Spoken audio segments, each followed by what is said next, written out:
All right, all right.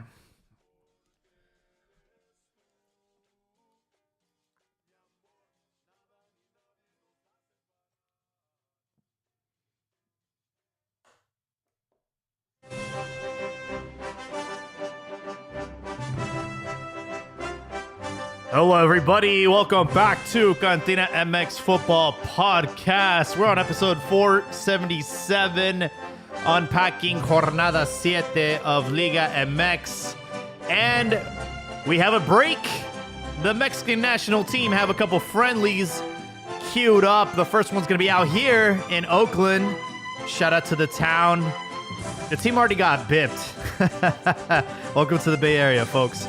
We're live on YouTube and on Twitter Spaces. As a reminder, listeners, hang out with us. Request to speak, talk some shit. We're all about it. That's what Cantina MX was created on. So we encourage everyone to leave comments on our Spotify, on our YouTube channel, or hit us up on Twitter. We want all the smoke. And we are going to kick off things tonight. We should have a good panel. Joining us from Irvine, we have Joel. Joel, how we doing?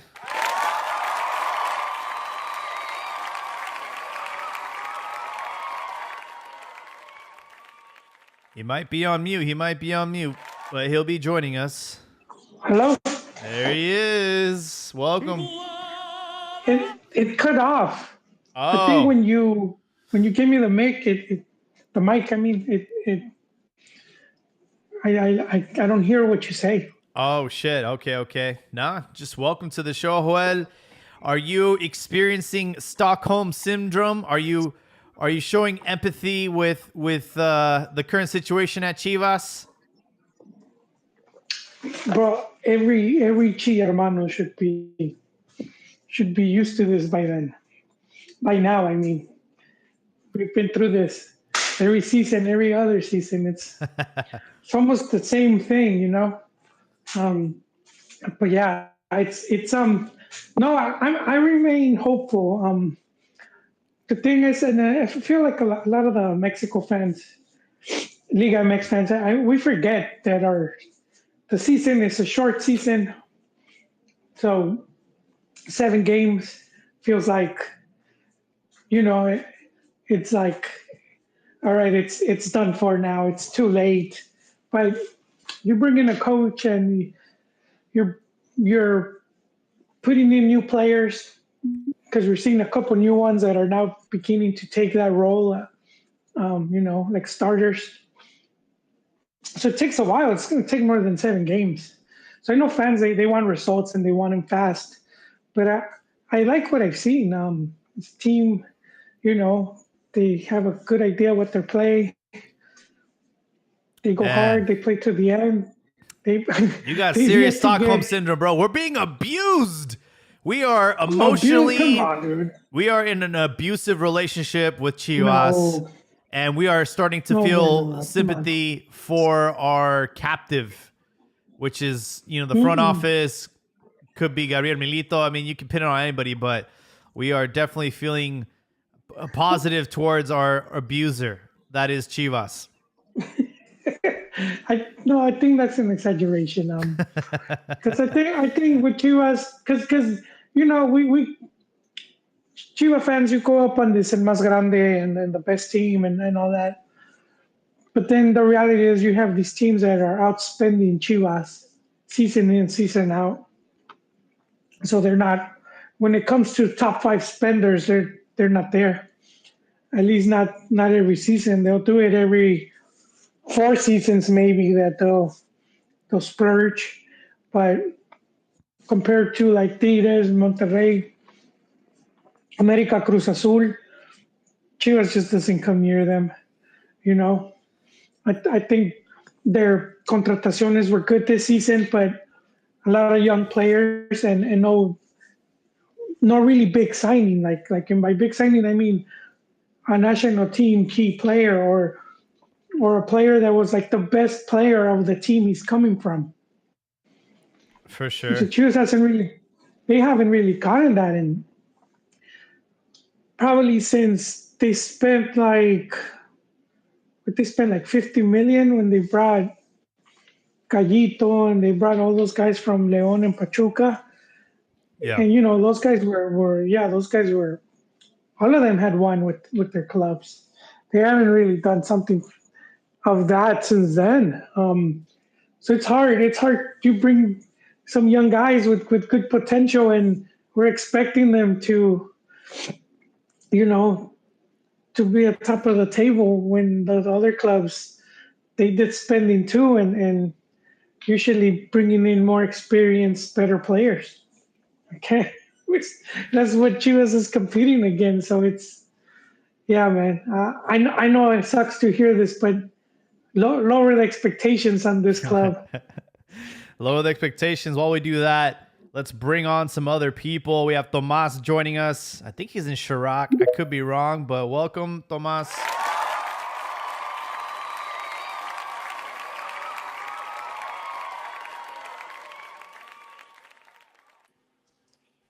Hello. What's up?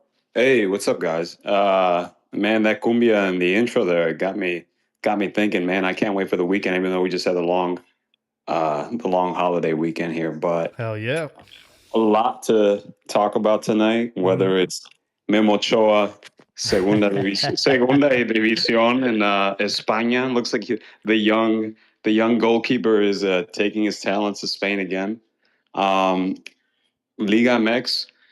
I know for you, Chiva hermanos, I'm seeing the divide. My neighbor, again, I hear from every day. He's in the camp that stats don't mean shit because they don't win. But I understand that some people are looking at this team and thinking, well, it's passing the eye test, so wait it out.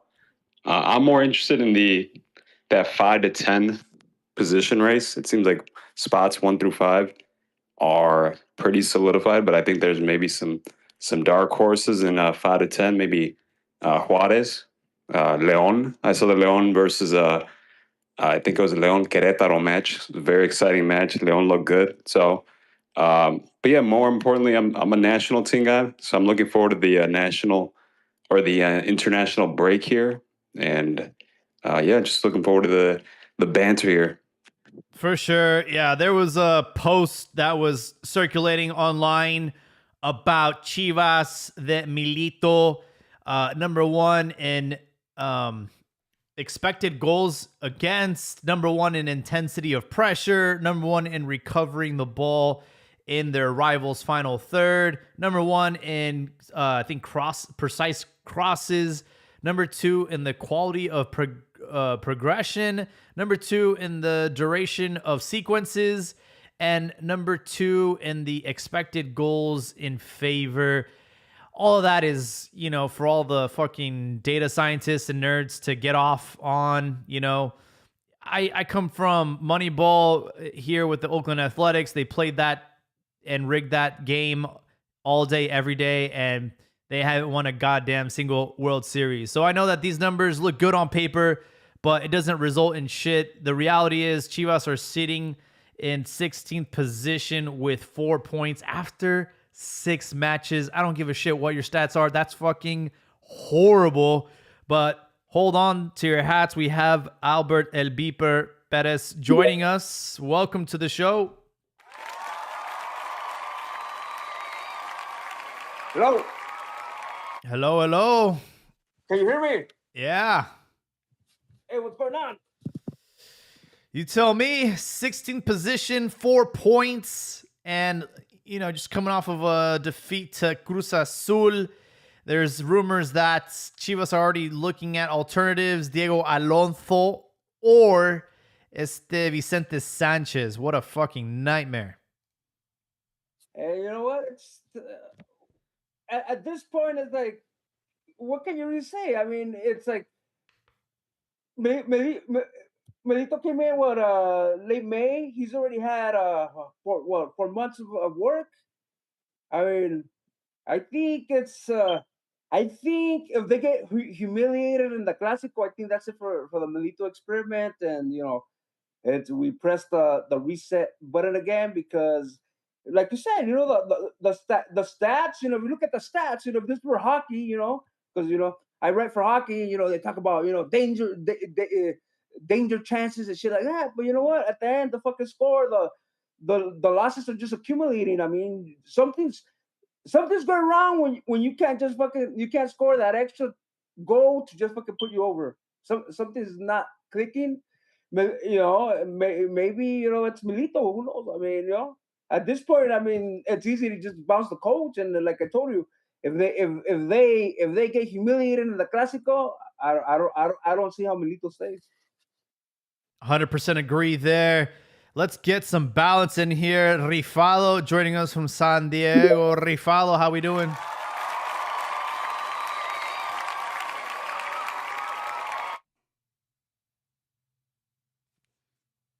Yep. Can you hear us? Hey, how's it going, everyone? Hey, Rifalo, how you doing? Good evening. Good evening. Sorry, I cut out when I got the mic, just like Joel. But yeah, man, I'm not ready to write off Melito, but things have gone really bad, and they're about to get like a whole lot worse because we're gonna have America away, then Tigres at home, then Toluca at home, and then we finish off with Necaxa and Puebla. So it's like it's gonna be a really tough time, and morale is at an all-time low. The media and the fans are frothing at the mouth. In spite of like how good Milito's team looks at times, it might be it for him. Yeah, absolutely. We do have the benefit of the international break, so that Super Clásico is going to have to wait until September 13th. Is that the same night that Canelo fights? I could be wrong. Usually. Yeah, Canelo fights the 13th. And it's going to be on Netflix, right? So I ain't paying for that. Yeah, it's on Netflix, so Televisa doesn't really care. So I think they're just going to put it heads up. Wow, they're playing around the same time, no? Like 8:15. I think maybe before, but like more TV Azteca. TV Azteca's a little pissed off that Netflix didn't want to share the rights. So but as far as Televisa, I think it's because they had talked about doing it on the Friday, but I think they're just gonna do it on the same night, maybe before. Wow. I wonder who's going to get more putazos, Crawford or Chivas on the 13th. It's going to be a good one, and I hate the fact that they might be clashing there because usually the main event is around, what, like 8:30, 9, I want to say. When maybe 9. It's 9. You know what? Who knows? Because it's TK. It's a new promoter. It's TKO, which runs UFC. So it should be 9, but who knows with these guys? Yeah, 1, 2, 3. Looks like they have like 3 preliminaries.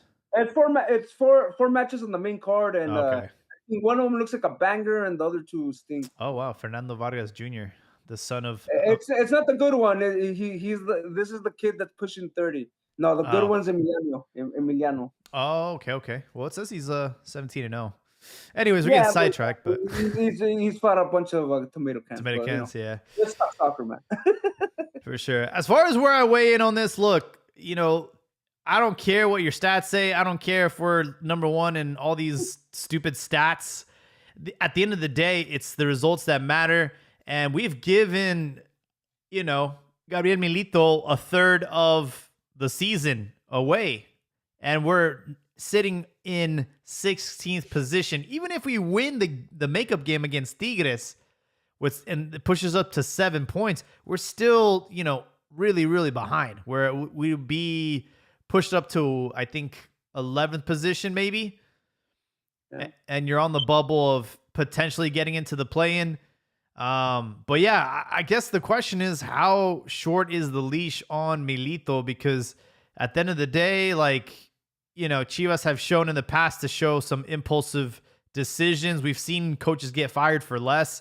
We've already seen the guillotine in action around the league with other coaches. So I don't know. If we get embarrassed in the Super Clásico, I think that's it. Yeah, I think so. A 3-0, 4-0. If they lose, but the team, se murió con la cara del frente, como dicen, la cara frente al sol, I think he gets a little credit. But if it's a fucking shellac, a a putiza. I think it's fucking. I don't know how he stays. I really don't know how he stays. I'm gonna have to create a poll. Who's gonna get more putazos on that Saturday? Crawford, Canelo, or Chivas should be a good one. You know, if I may do a sidebar, it always happens. It's been real frequent when Chivas is in a bad stretch. You get guys like Landeros, guys in the media. Oh, por eso Chivas necesita extranjeros. With Chivas budget, it's not like they're gonna bring fucking Canales or fucking Ramos. Right. They fucking aspire to bring the guys that fucking Atlas or Toluca will bring in fucking good guys. And look, they fucking took them since 2011 to get a title. So it's not the extranjeros is not the answer. And besides, the team would fucking lose its mystique, its marketing. I mean,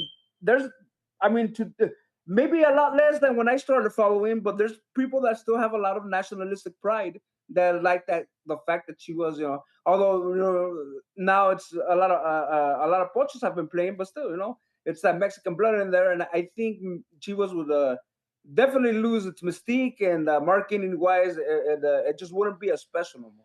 Yeah, you bring a good point. Even if you open the floodgates and allow foreigners, extranjeros, whatever, even if you were to like tippy toe and say naturalizados, it's not like Chivas are, fucking running with a lot of cash.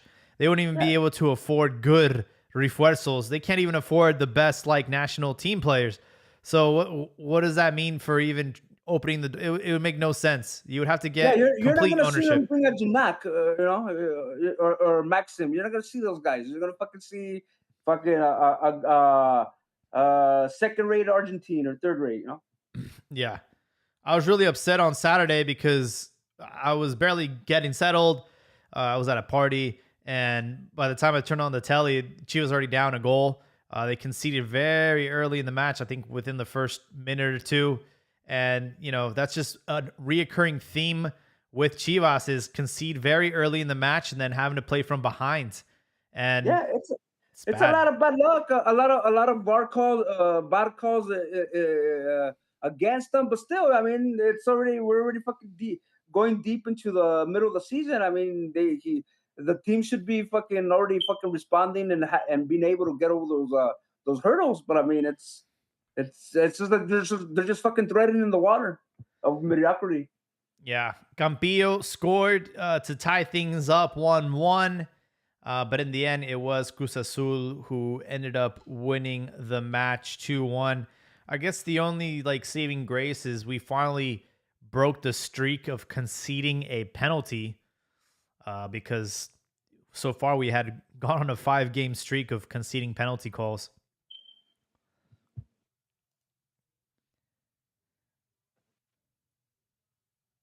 I know you were trashing the stats, but it's undeniable that we really went toe to toe with this quality side in Cruz Azul, and we were unlucky not to get the draw.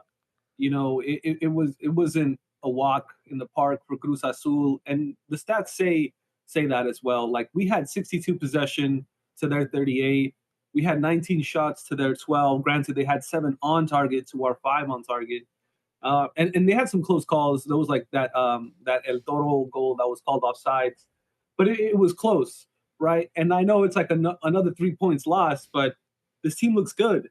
And so, I'm not ready to write them off against anyone. Just like I wasn't ready to write them off against Cruz Azul, and they were lucky. Yes, they lost, but like I said, they look good, and I think it's going to pick up soon. So what do you think is the missing factor then? Because again, on paper, you're saying, they look good, they're playing good. Is it just like the final third? They just can't put away their chances? Is it a striker thing, defense thing? I think it's a defense thing. And it's so interesting. I said it before last week that you would expect him to be good on the defensive side, and he's doing the rational thing, Milito, in putting big, tall players centrally and by the box, inside the defensive box. We have 3 center backs and 2 center defensive midfielders. We have 5 people that are tall, strong defensive players that are good off the ball, right? But these guys are committing fouls inside the box, or they're getting unlucky, or they're fucking, I don't know, the sun curdles their brain and they shit the bed. All these things have happened at this, since the start of the season. And so I don't think it's on Milito, is what I'm trying to say. I think it's on the players, and I don't think the solution is to fucking lop off the head of another coach. I think it's going to be like 6 in the last year, which is a ridiculous number. Yeah. And arrastra el legado, like how Abdias likes to say, it fucking drags our legacy, because a real good coach is not going to want to fucking touch Chivas if they're firing coaches left and right. Exactly. You got to have continuity. You got to have I don't know, like you have sane people in the back house, right? And that's going to attract quality. And so Chivas needs to stick to their guns, stick with Milito, because they look good. Like I said, I know I sound like a broken record, but I really do believe that. Yeah, I also don't like the coaches being floated right now. Diego Alonso is a fraud. I know that he had his stint at Rayados, and then he went to Sevilla and fell on his ass. And then you also have Vicente Sanchez, who was our op, man. He I grew up watching him fucking score against. It's like Cardoso when he coached Chivas. I'm like, this shouldn't be legal. Like, you guys were our biggest fucking opposition growing up, and watching us get eliminated by those two players. I would not want him to coach Chivas. I know that he won the Conca Champions with Cruz Azul, and there's a reason why he didn't stay at the helm. So yeah, I don't want the alternative, which is we get rid of Milito and then we end up signing a even worse coach in the middle of the season. I think the best choice right now is just to ride this season out with Milito, regardless of what happens in the remaining matches. We got a comment from YouTube. Pistola, Chivas center backs are atrocious.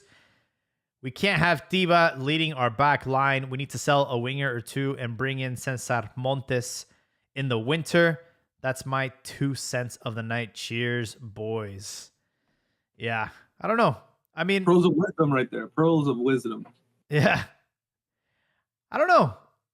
Cesar Montes is kind of over the hill now. It would have been a good signing like 5 years ago, but I guess he is better than Tiva. He has been mixing and matching a lot. Like Campillo, sometimes he's in midfield. This game, he was in the back three. We've had Romo in the back three. Didn't work out there. Moved to midfield. Tapias was injured. So I think Aguirre has been in and out. And then I don't know what's up with Castillo. I think he's been injured. He hasn't played these last 2 games, but I haven't heard any news about his injury or why he hasn't played. So we are missing pieces. I think Castillo's probably our best center back, and he hasn't played the last 2 games. And so, yeah, he's right. We do need to invest in a stalwart defender. Maybe it's Montes. Maybe it's someone else. I like Aguila for Atlético San Luis. A young kid, really good. Got called up not too long ago. Solid player. And I'm sure there's some other guys too.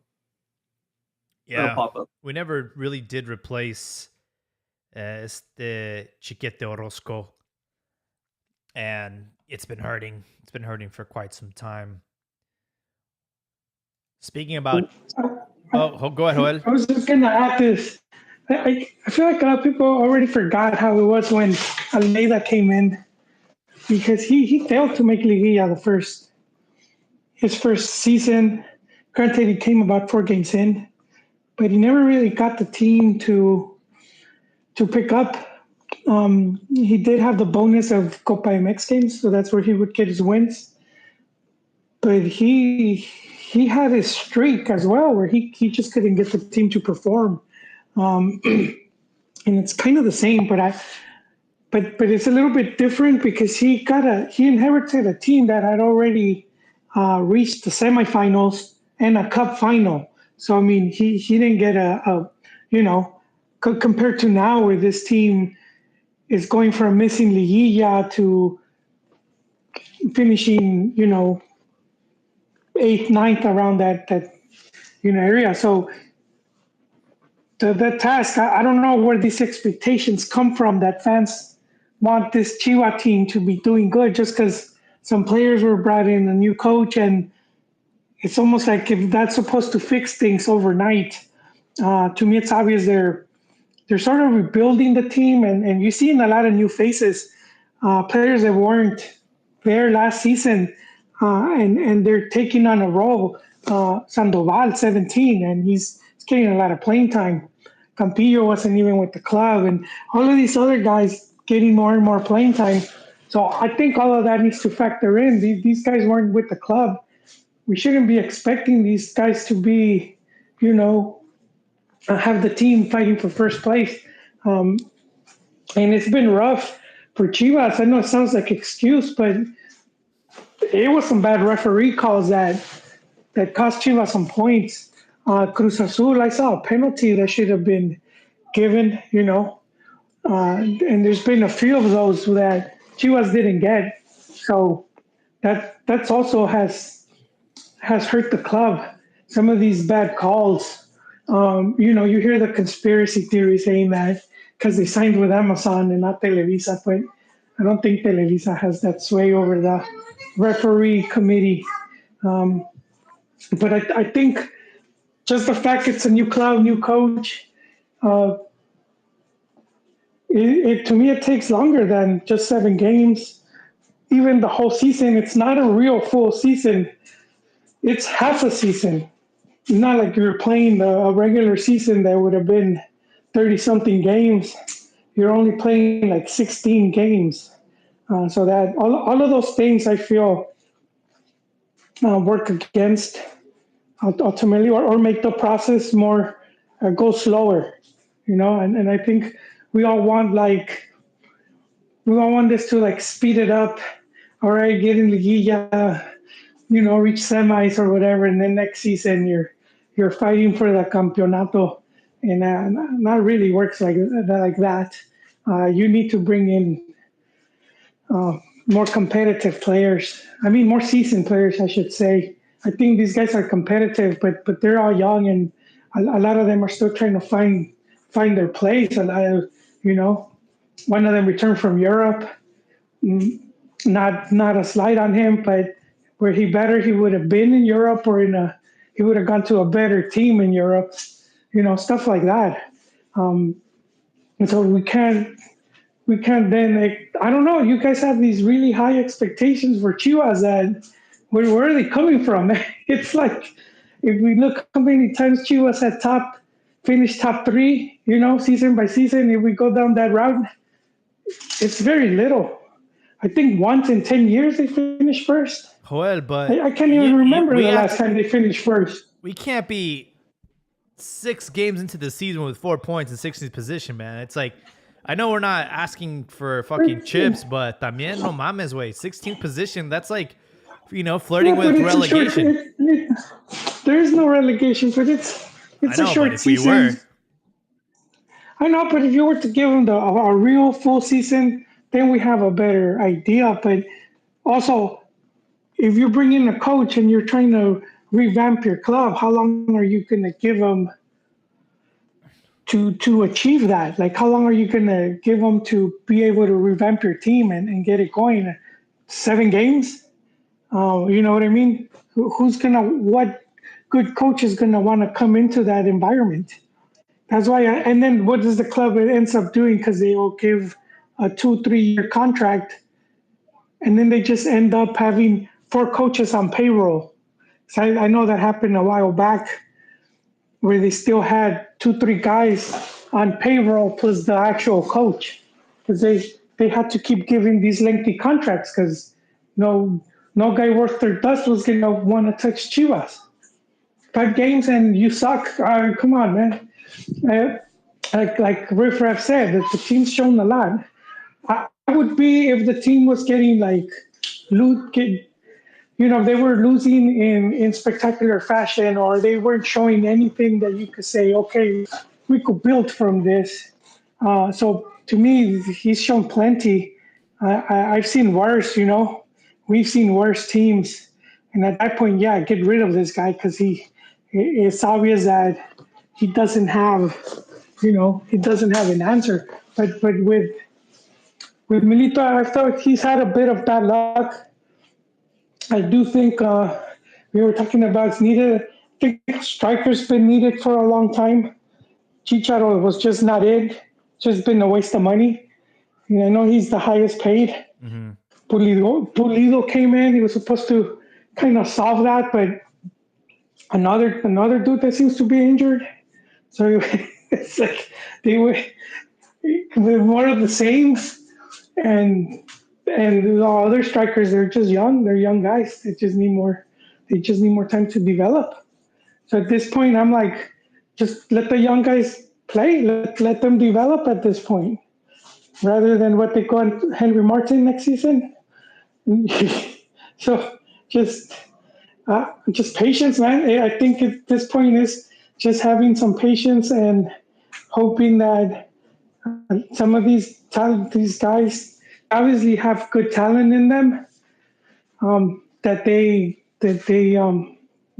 able to form a good team and achieve us, show that potential that they haven't really been able to in the other clubs.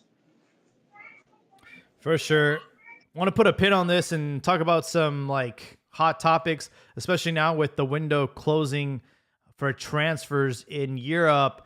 There was a lot of rumors around certain players and nothing ended up happening. Let's start with Guillermo Ochoa. Funny story there.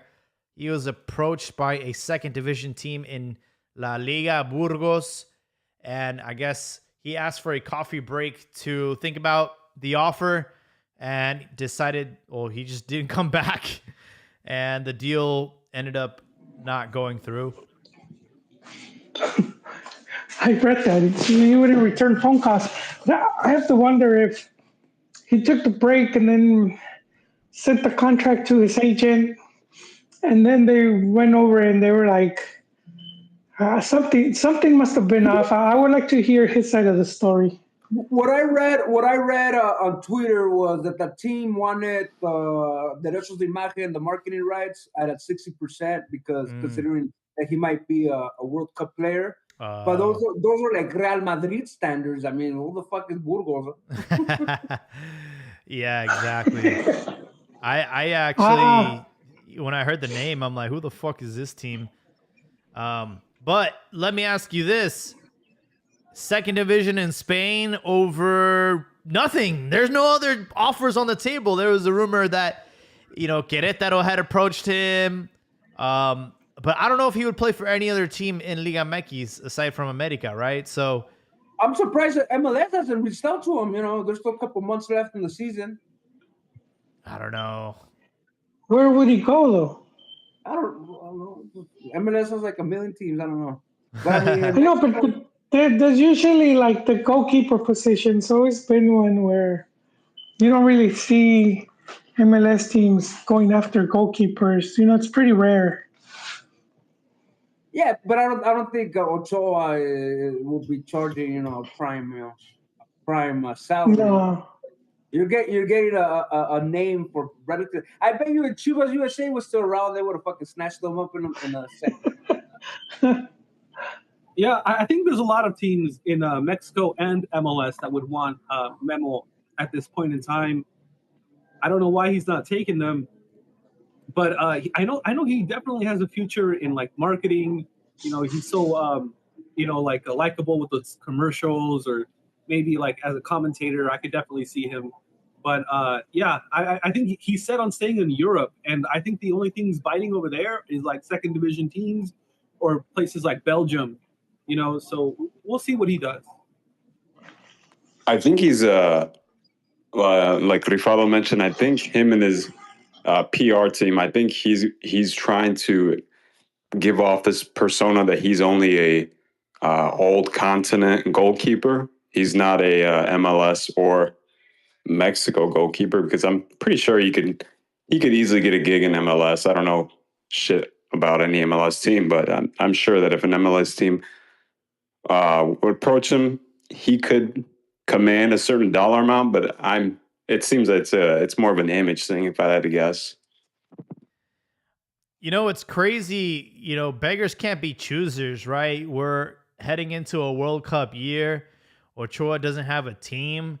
And I feel like he's like the risk of him missing out on the World Cup and missing on 6 World Cups. It doesn't seem like there's any urgency for him to, continue this.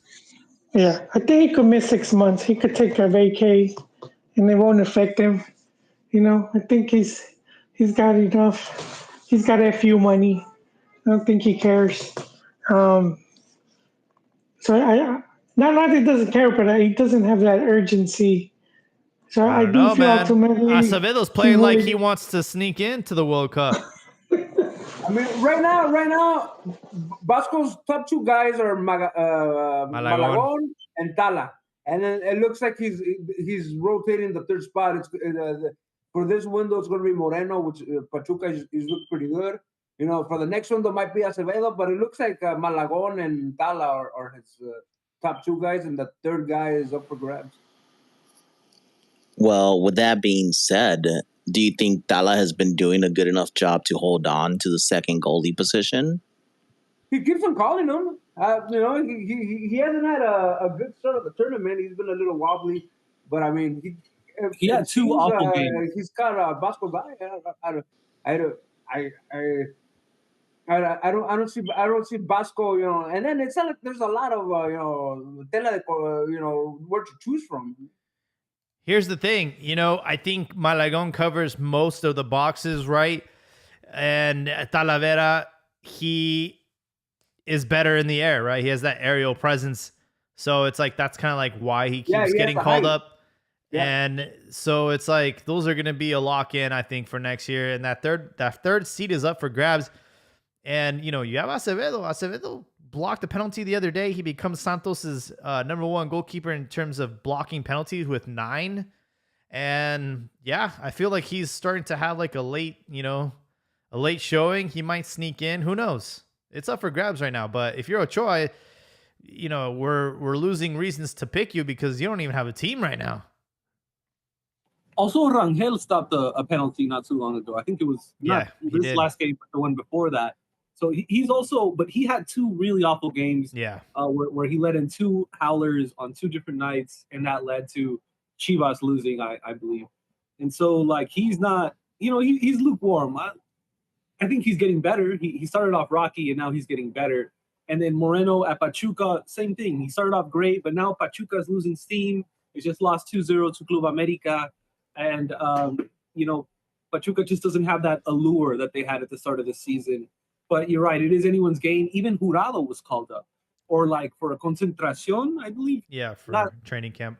Yeah, for the training camp, just to see what he's got. Mm-hmm. And so, like, I do think the door is wide open if someone like, Jurado is getting a look.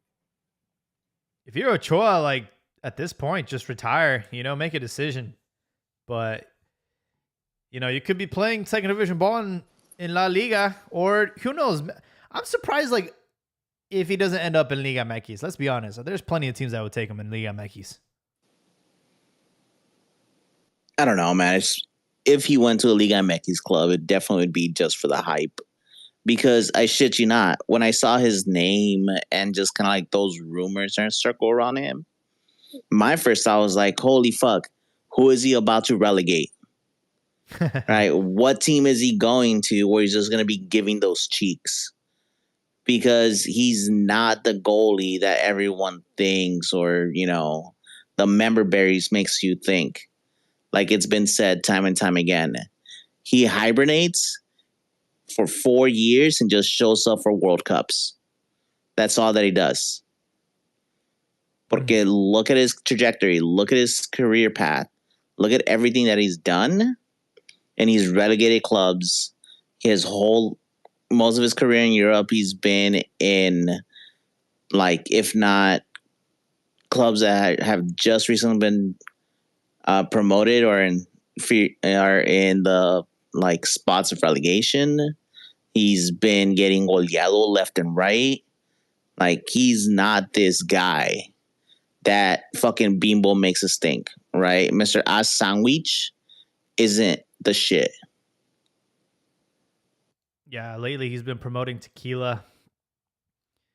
That's why I'm like, it's also in Mexico's best interest and all the sponsorships for him to stay employed. So I'm kind of shocked that he hasn't secured a job yet, and he's a free agent, so I don't know if there are like restrictions with being able to sign players outside the window. I really don't know how that works out.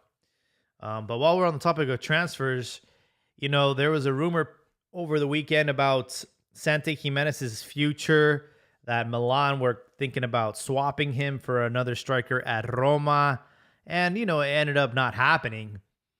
But, just the fact that Milan themselves even confirmed and admitted that they were considering, moving him, I think is like kind of disrespectful.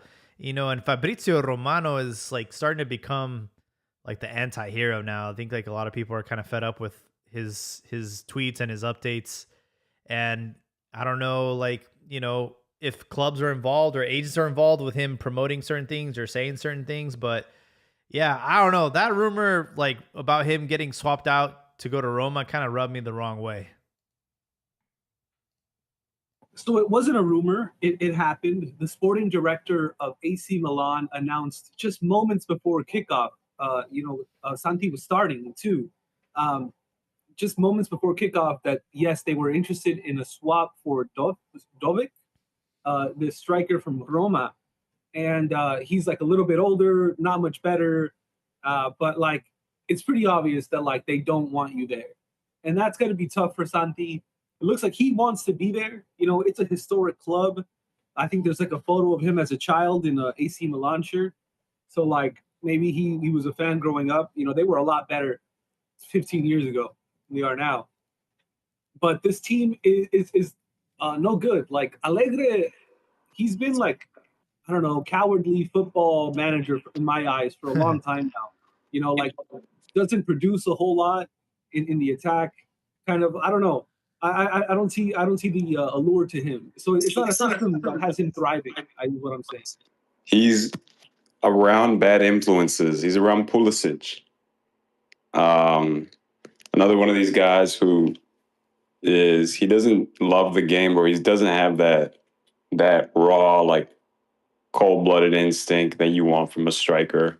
I think even with Santi, wasn't he on vacation before? Like it doesn't look like he's taking this once in a lifetime opportunity to represent the AC Milan kit. Like you have the Italian ancestry. You're not playing like it. You're not showing me that same passion that a Pirlo has, or like that. I don't see it. I don't see that urgency. It doesn't look good for him, to be honest. Yeah, so gotta keep in mind he hasn't been in Milan that long. I think he joined in February of this year. So I mean, he's only been at the club for 7 months, and he decided not to do a preseason, and that might be the reason why they're already easy come, easy go. Wait. Why you give Santi 7 months but Milito 7 games? No, that's what I'm saying. Like he hasn't been there long enough, and they're already like discarding him. It seems like a shit. Yeah, it seems like a really bad like run club. Honestly, like Milan doesn't have that same prestige that it used to have in the 90s. I feel like now it's kind of like, I know that there is an American investor in Milan too, so maybe that's the answer. Also, like Italian, like the politics in the game is crazy, bro. Because like the squads are bigger in Italy, so like they're allowed more players, and so they have like a shit ton of people come into these teams. Like I don't know, like it's been a carousel at Milan. Like I also noticed. I'm sorry. I also noticed, because you're talking about the politics. I noticed they have a lot of former players working at the club, so I have to guess how much influence they have in trying to bring in their own people or connected to other agents. I noticed they had Iglitare. I think I've seen Ibrahimovic in there. I've seen Leonardo. I don't know how many people they have working there, and I have to wonder how much they definitely keep it in the family. Gattuso, he's the coach again at in Italy, and then Juve, they had that nasty kind of a investigation against him, but it's definitely there's some shenanigans that go on there for sure. But what I was trying to say is that, like, if you look back the last few years, you have so many strikers that just get shipped off after one season, like Piatek or like Hudron, or like we can even go back to Balotelli or El Shaarawy. El Shaarawy was like their best player for a season. He gets shipped off, like, as soon as they're able to. So, like, I guess what I was trying to say is that, like, Italian clubs and Milan especially, there's always like a big influx and a big exodus of players there. And that's just part of that league, part of that club. If you're not giving the results right now, they're going to go ahead and try and find someone else. Yeah, it just seems like a terribly mismanaged organization right now. And Santos is going to have to figure it out, at least for the next 6 months until the next winter transfer window opens up.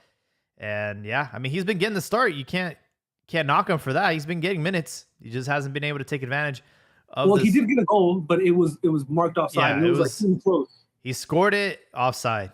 So yeah, it's just unfortunate there. And yeah, we'll have to monitor that closely. What other transfers? There was one more. I forgot. Edson to Fenerbahce? Oh, that's right. Edson Alvarez, the deal went through with Fenerbahce, and I don't even think the ink had dried yet, and they had already announced Mourinho's departure. So that's really unfortunate because in my mind, that's the only reason to go to the Turkish league, to go to Fenerbahce. They missed out on the Champions League, and now you don't even have Mourinho, who knows? I think they said that Mourinho had talked to Aguirre, or Aguirre talked to Mourinho, and that was a big reason why they suggested going to Fenerbahce. So it's really unfortunate.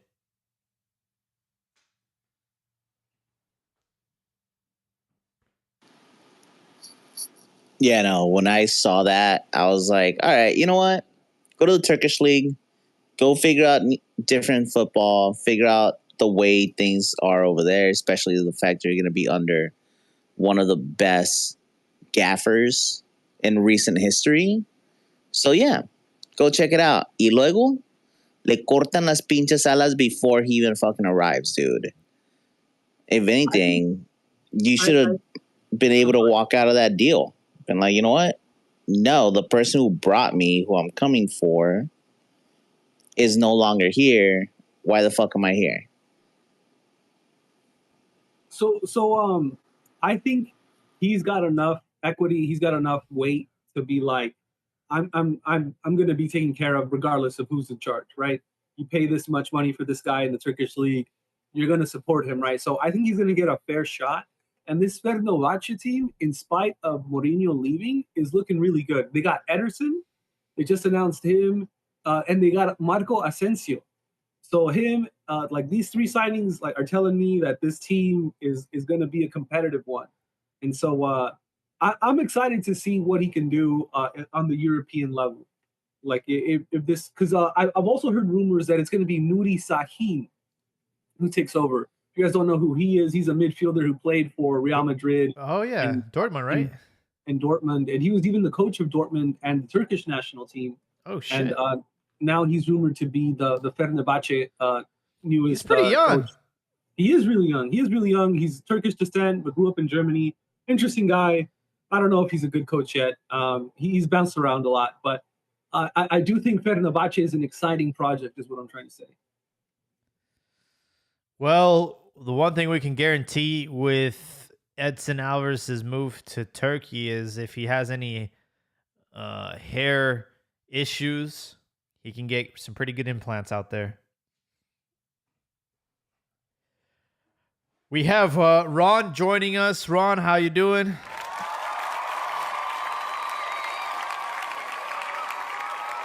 Hey, how you guys doing? Yeah, I know you had a birthday, so happy belated. Thank you about that. Yeah, I know America having a completely different season than Chivas.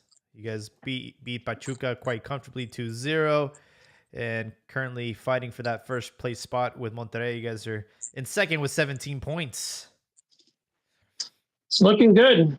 It's looking good. Again, from my last week or whatever, right now I think they're, if I was betting, sure semifinalist. I'm still not convinced that they're going to take it all, But the way things are, going, I think they're making a case. And obviously, with the international, matches and stuff like that, it's going to be interesting to see the players that leave, how it's going to leave the club. Are they going to be overworked? Because there's, and I shouldn't. This shouldn't really bother me because the bicampeonato. America was basically homeless and was basically carrying a hospital. And it looks like we're going to be homeless again. And with the shit that's going down with the local, with the local mayor or whatever, and and some of the players are still not at 100%, but I think that's to the coach's credit. He's been able to make good decisions in terms of the substitutions and the rosters. Hey, so what was the deal with the game? You guys had to play behind closed doors? From what I read is that, there's a couple of people, Faitelson being one of them, that were saying, or they were alleging that the area neighborhood, the mayor of that township, whatever, and Benito Juarez or whatever, they're saying that he was pissed off that America did not give him VIP suites, right? And obviously the local politician, denied it. And he was arguing that apparently like the week before or 2 weeks before, some of the neighbors in the area complained because apparently an ambulance or something like that couldn't get through. Say it was, poor logistics and stuff. So to me, that's a bullshit. That stadium has been there 60, 70, 80 years. It's in the neighborhood. So, from what I read is that they're thinking, but I read this, I don't know how true it is, but I read that they're thinking that maybe they're going to move camp to Querétaro. But I don't know how true it is. I haven't heard anything from the actual, from America and any of their social media accounts. Yeah, I don't know. I've been seeing photos of the Azteca Stadium progress, and it just looks so behind. Yeah. Where is that Cruz Azul playing their home games right now? I think, where are they playing? In Pumas and Seoul. Oh. So I was hoping, I think that maybe we can go ahead and take over their home again. But no, that's not going to happen. America already tried that a couple years back. Trying to play a couple home games at Seoul. The local fans, the Pumas fans, did not have it. They were not going to have it. They started causing a fucking ruckus there. Why don't you guys just play your home games in LA? I wouldn't be opposed to that. Honestly, I would not be opposed to America playing their matches, somewhere in the United States. Because, like I said, if that's going to happen with the local politician, that's bullshit. I don't care what people say. Home field advantage does help, and I don't know. But like I said, I don't really think it's an excuse because obviously America already did it, and they were able to win a title with them, having a host of players on injury list, and then obviously not having a home. But yeah. So right now, for me, I think the two teams that I like, the way they're playing, is America and Toluca. I still think that those are the two teams to beat.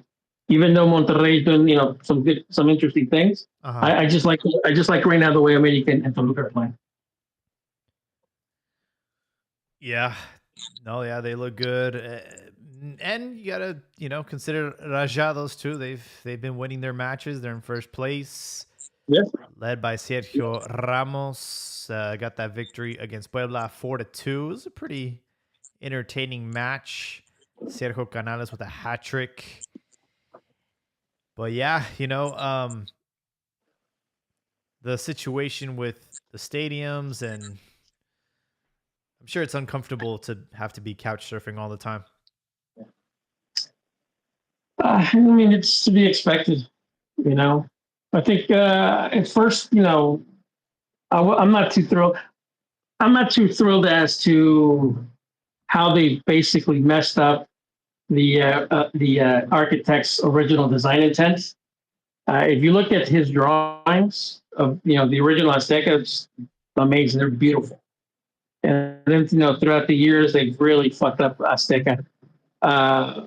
But I think the way when I was looking at the recent renders and the recent drawings and stuff like that, even though I would have preferred the original Azteca design, like in terms of the interiors, it looks nice. I'll give it that, and I think it's going to be a lot more functional. Yeah, I don't know. I kind of seen the renders, but I didn't really pay too close attention. But it didn't look like they're completely redesigning the stadium, and it's still keeping it mostly the same. I know that they're gonna have more like light fixtures and cool patterns, and it seems like the bulk of it. They are making some changes to some of the VIPs, because obviously that caused a lot of controversy because of the agreements that Azteca had with its VIP suite owners. So they are making some changes to that. Some of the VIP suites too that belong to or that are going to be used by FIFA throughout the World Cup. And then, but the bulk of the redesign is actually subterraneous in terms of like the locker rooms. I see. And all that. So I mean, it's kind of like they're kind of making it almost like over there in Europe. Like for example, like Monterrey Stadium. Where like they come in, both teams come in through the same location. It's just really wide open spaces, a lot of natural ventilation and type of stuff. And so that's kind of like what they're doing there. And I think it's going to make a better experience for both the visitors and obviously the home team. Yeah, I just pinned it to our episode, so there's some graphics there, upper parts, and they're gonna fix the broadcasting booth and the press area. So we'll see. Yeah, the day of the match, America Tecos final, I got to the stadium like really early, like around 10 o'clock in the morning. I didn't think anybody would let me in.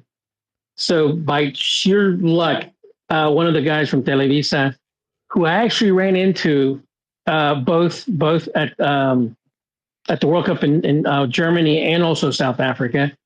So, we kind of established a nice friendship. Anyhow, he basically let me walk the entire stadium, basically just by myself.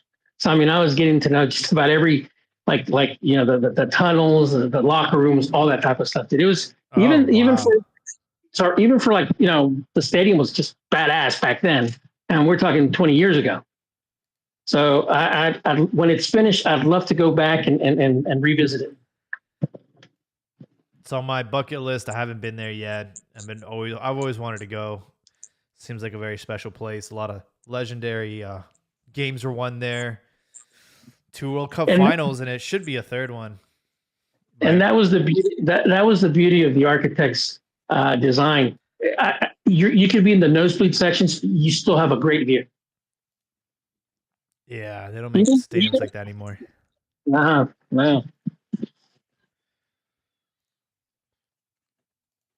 We have a break in Liga MX. We were just talking, Ron, about how Chivas are not doing well, and they have America next after the international break.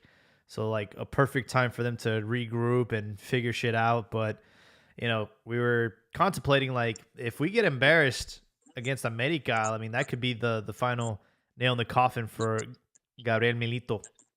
It would be a mistake. It would be a mistake to get rid of him because, for starters, you don't have anybody that's going to replace him, and there is no magic wand. And some of the games, I haven't seen all their games. I've seen a couple of their games. It's not like fucking Chivas is getting their asses, handed to them. They're being competitive. They're just not, capitalizing on a lot of their opportunities. Yeah. So, and unfortunately, I mean, being 16th or 15th, whatever they are in the standings, and that's one of the things that a lot of people seem to forget about Liga MX is that, you could be number 12, you could be number 13 or 14, and the difference between you and the number 8 is 6 points, 5 points. You understand? Yeah. So, like I said, I know a lot of people, were expecting more of Chivas because obviously they had a very, very good preseason. But again, like I said, it's just like if they were playing disastrous, they haven't been playing disastrous, and that shouldn't be the standard, right? They've made it, they're playing competitively, and just lack of concentration with those penalties and stuff. Personally, I would have loved for them to be a little higher in the standings. Oh, it's always better when the teams come into the Clásico, on a hot streak, or at least, in playoff contention and stuff like that. But, history will tell us that sometimes, and this has happened for both teams where one team is hot, the other one's not. And then in the game just takes a fucking different route, So anything can happen. For sure. Yeah, we'll see how short the leash is. There's already rumors of Vicente Sanchez and Diego Alonso for Chivas. Wow, so you guys are trying to take our scraps, huh? So Les partimos la madre y luego you come eating off our plates. So who's viable, really? I just told you, Anselmi. Seriously? Yeah, Cruz Azul playing real good. I don't see the issue. You know what, man? The issue with that is Chivas squad itself. Chivas' squad doesn't have the necessary firepower and just the depth in their roster to play Anselmi ball. Realistically, Vicente Sanchez is a good choice for you guys. Have your defense bunker down. Have them play that type of game. Have you not fucking get finger fucked every single game. All right? Because that's what happens. Like, le generan muy poco a Chivas, pero siempre le meten gol, güey. Like, that's Chivas' thing. There's only one team here that lost 7-0 to Seattle Sounders, and that was you guys. So I wouldn't be That's saying okay, anything. güey. Perder contra el campeón no hay pedo, pero que te metan el chile cada pinche fin de semana. Bro, our goal Dime, güey, difference, ¿cómo se siente estar ahí abajo? we haven't lost by 7-0, bro. Let's not get too crazy here. Calm down, Simon. That may happen this way. Exactly. Like, let's be honest, bro. We've said this multiple times before. El Clásico Nacional, güey, ahora da hueva. You watch it knowing who's going to win right off the bat. Like, Chivas no compite. Compite con Mazatlán, Querétaro, with those bottom-feeding teams. But with the rest, they don't. Cruz Azul barely won, man. They won 2-1. The Chivas, I don't understand. Wait, it should have been 3-1. And they didn't count a handball. All right. Yeah, and that handball by el reglamento isn't a handball. His hand is down. No se está haciendo más grande. No es una jugada antinatural. Like, read el reglamento, way. It's not a handball. I like to think that I had a little hand in that game with that, that prayer that I made. So with the acrobats, you mean? yeah, that would. But no, going back to Anselmi, I think.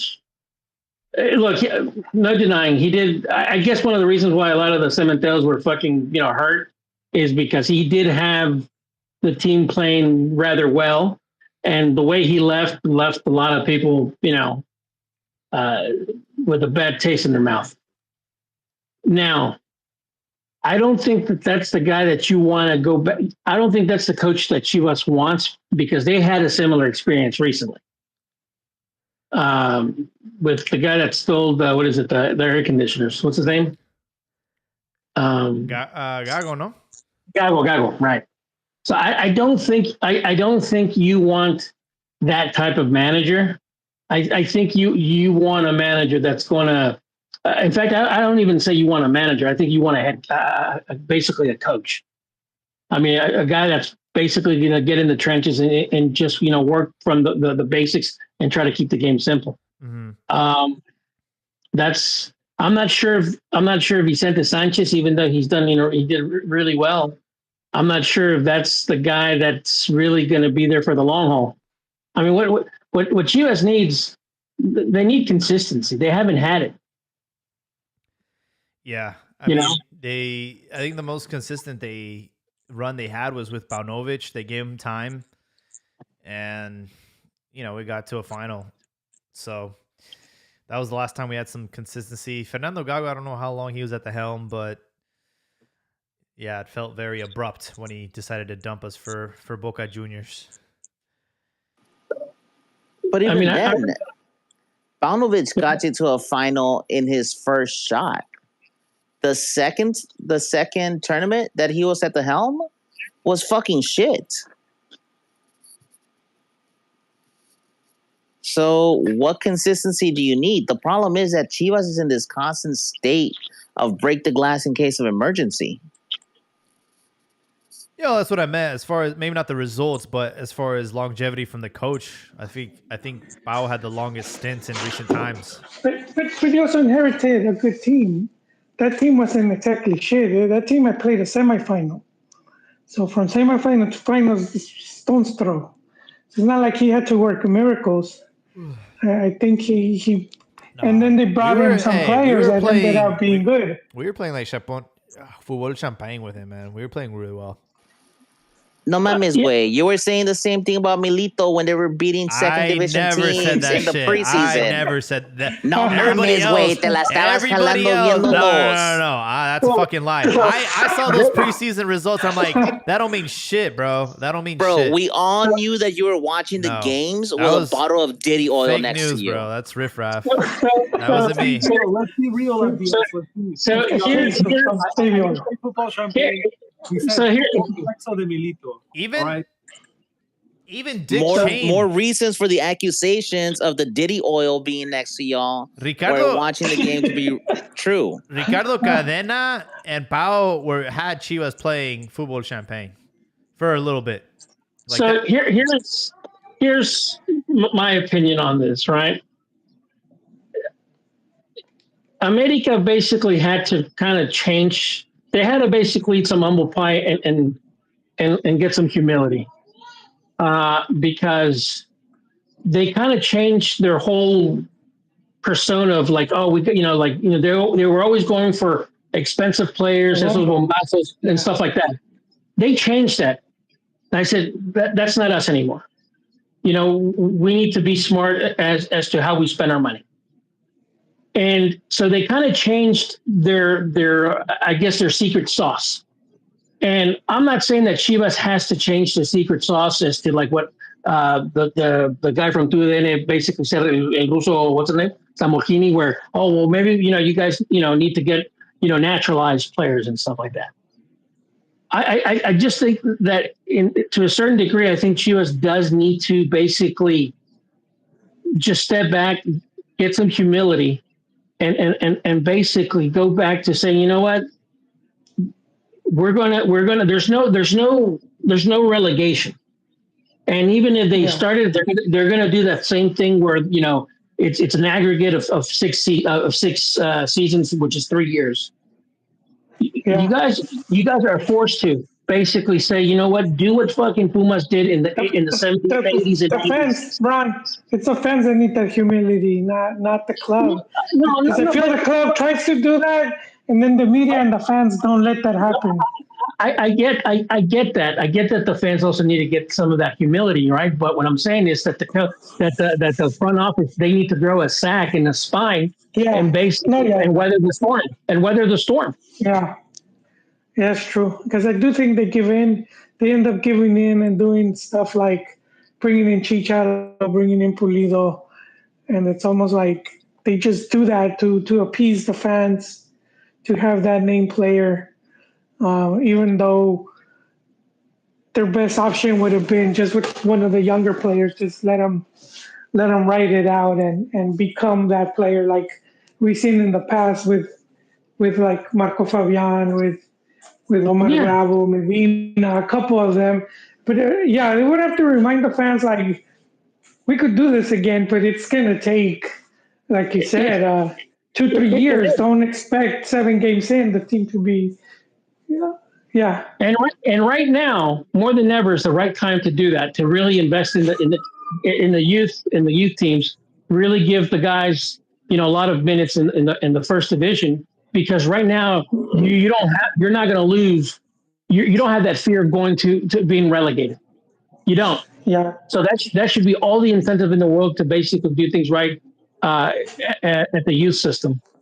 Yeah, and the funny part, like you could see the shit show that was at Chivas was how the people they had working in the youth, like Hans Westerhoff, Efrain Flores, some of those guys ended up at Pachuca, and then Chivas ended up paying premium to get the youth from Pachuca, and it's like you had these guys, you could have gotten them back to try and rebuild, which you already had.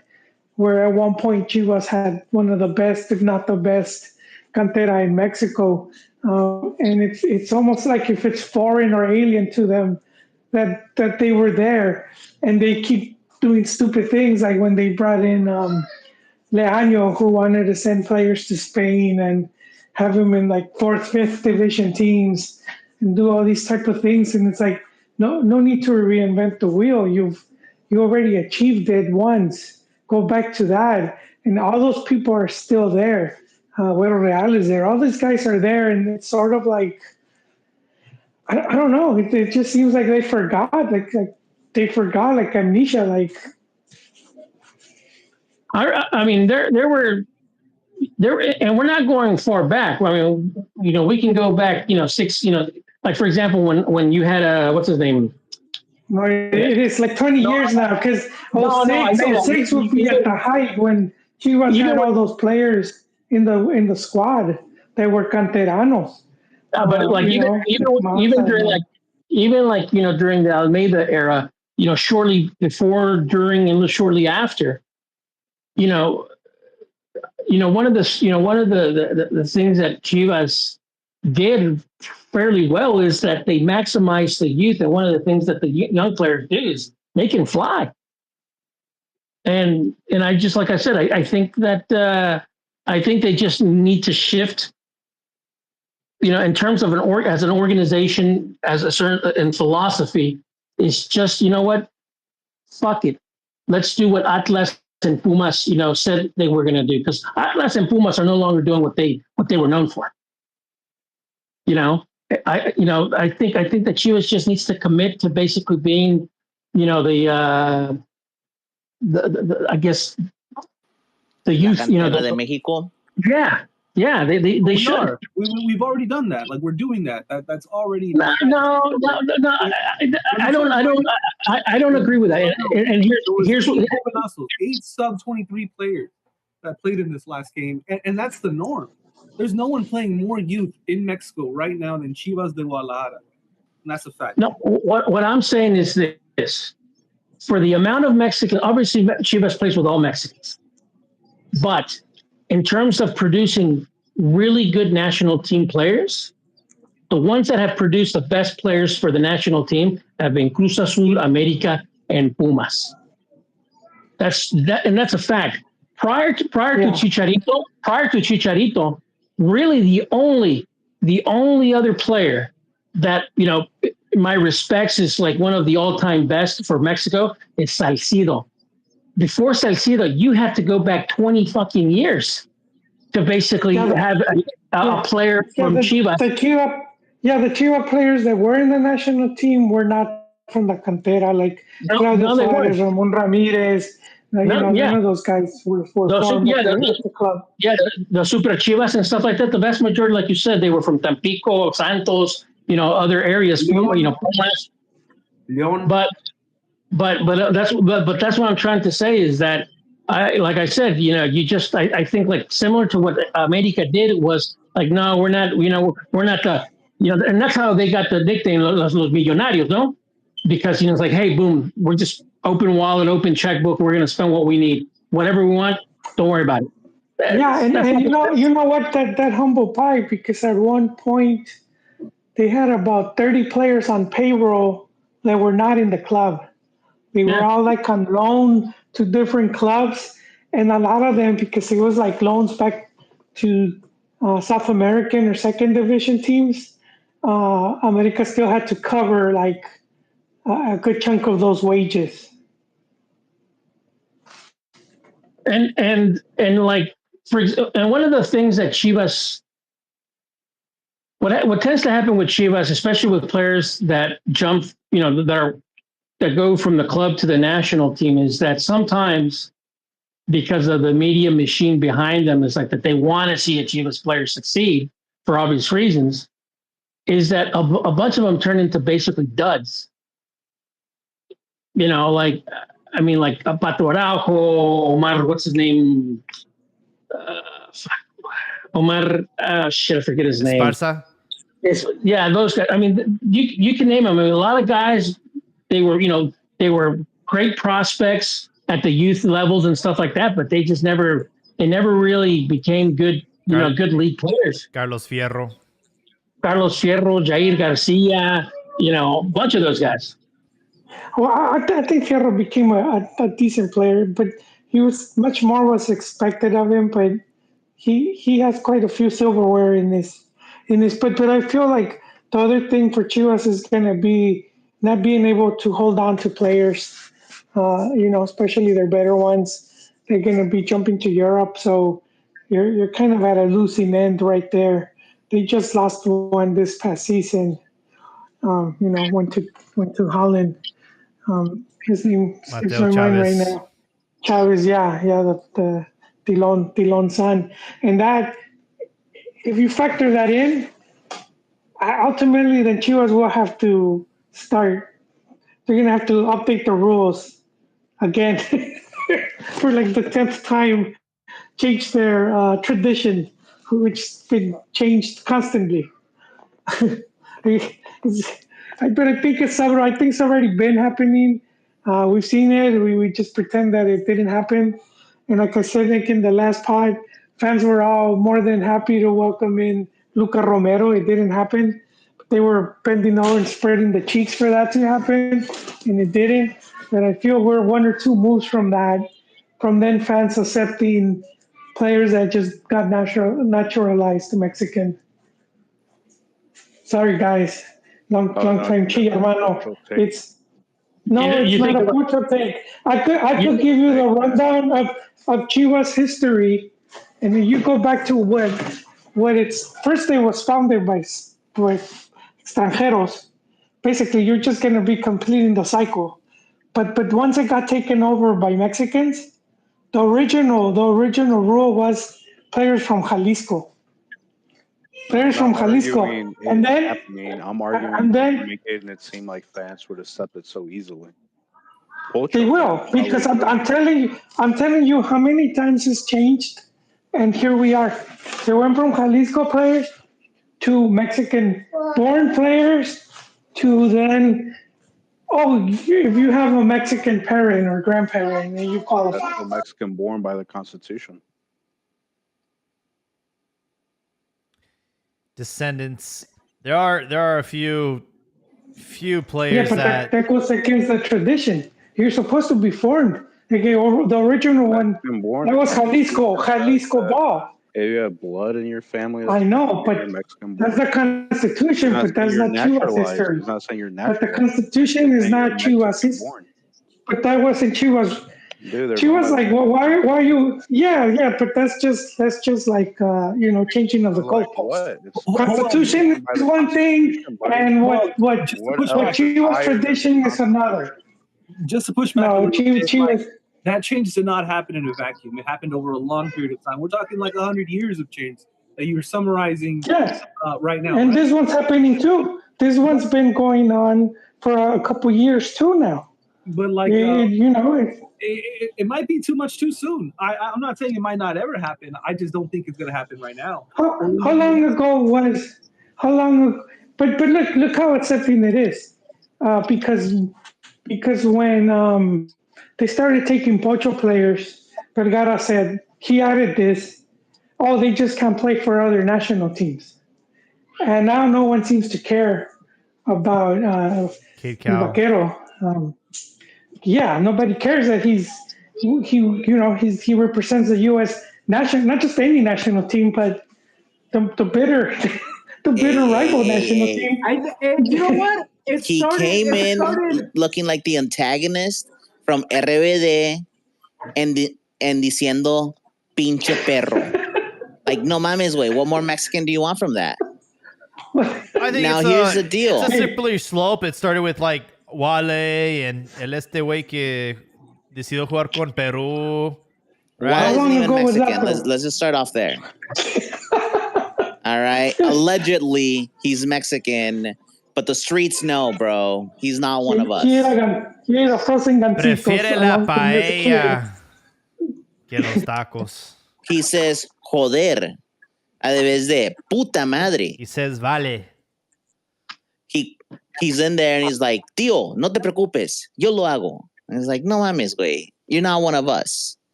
Now, here's what I will say, right? Chivas does need these changes, all right?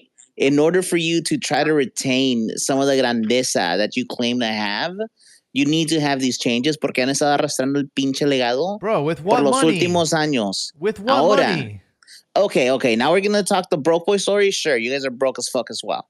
All right? But like, here's the deal. That is the whole problem. We open the doors for everybody. That doesn't fucking change anything. We're still going to have to struggle and still compete with other clubs for the same players. Okay. So wait. So what complaint do you have? Pachuca doesn't exactly have that bags of money. So if you could get 3 or 4, it makes you build a competitive team much faster. Because you have more options. Complain about the Chivas tax because you have to pay more for Mexicans?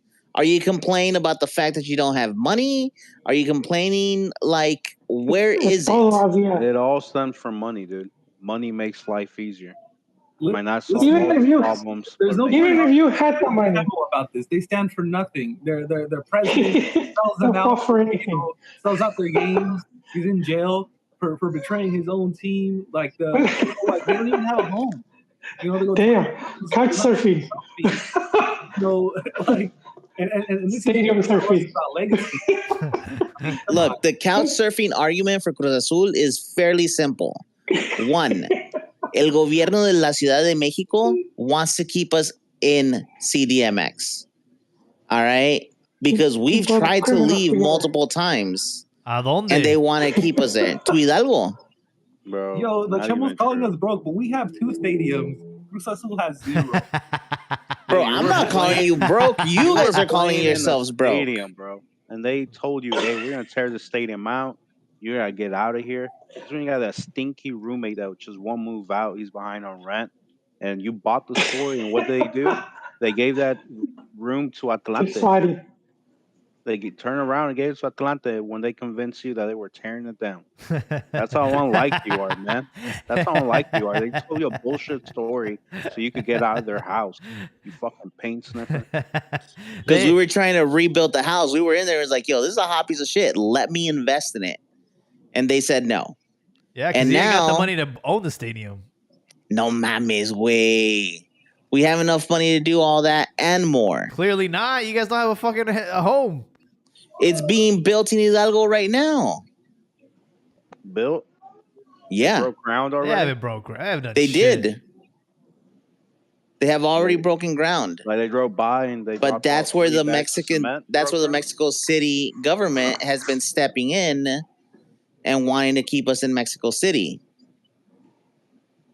They say that the city identifies with Cruz Azul to having 3 big teams out of the 4. There's a lot of paint sniffing kids in Mexico City. He chiefing that cement bag right now. I don't know, dude. I think Cruz Azul, like the fact that they told you guys, hey, you gotta get out of Estadio de Deportes, and then Atlante moved in, and then America moved in and painted it yellow, bro. It's like, come on, bro. Cruz Azul was there before them, and then we had the same issues that America is having right now, where they try to shut down the stadium. We have to go somewhere else.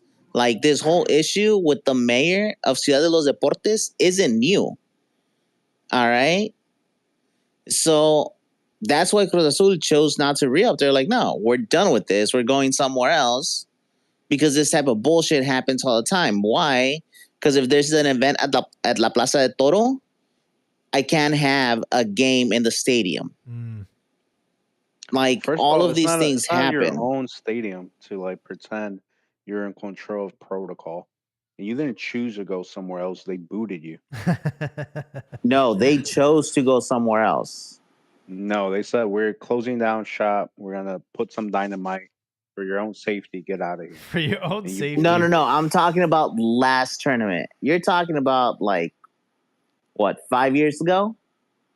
Maybe 6 or 7 at this point? No, I'm talking about last tournament when we were in there. Where are you at now? I lost track. Are you at Seoul. Seoul? Yeah. That's how bad At it is. Seoul, and we're the ones who are bringing trophies to Seoul. Oh my god. My goodness. It's the truth. I saw that. I know you guys don't know much about trophies. I get it, right? Like, I'm sorry, that, guys. that sorry ass scaffold they try to build the other day. I'm like, what is this fucking terrible shit, man? Like, it just looked really bad.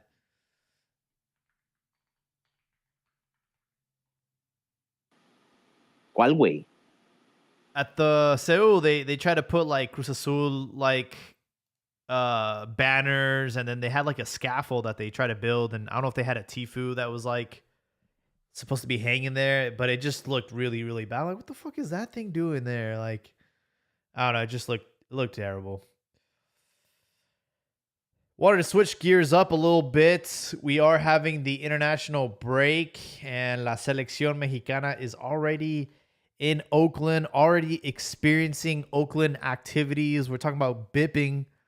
The bus got bipped. They stole training gear, cones.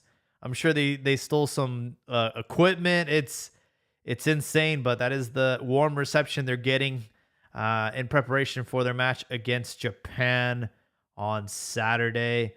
I know I was really upset with the training camp they had assembled and the players that they had called up and what they ended up deciding to go for these friendlies. It's 2 completely teams. Seems like I'm not even sure what's the big point of the camps at this point. I mean, like, you kind of already know 80% of the team are probably going to take to the World Cup. You calling up all these random Liga MX guys that have no chance of going to the World Cup. I think it's just more for the image to make it look like the coach is actually working towards the World Cup. Yeah, it's like I got my hopes up with some of the players that Aguirre had picked, you know, especially because like 7 of the 23 hadn't debuted for the national team. So I really thought he was going to try to experiment with some new blood. The big one for me was like Hormiga Gonzalez, but in the end, he went with his typical suspects, starting with Luis Angel Malagon in the back, Raul Rangel, and Carlos Moreno from Pachuca. Those are your 3 goalkeepers. Rodrigo Huescas is going to fly in from Copenhagen. Jorge Sanchez from Cruz Azul. Cesar Montes from Russia.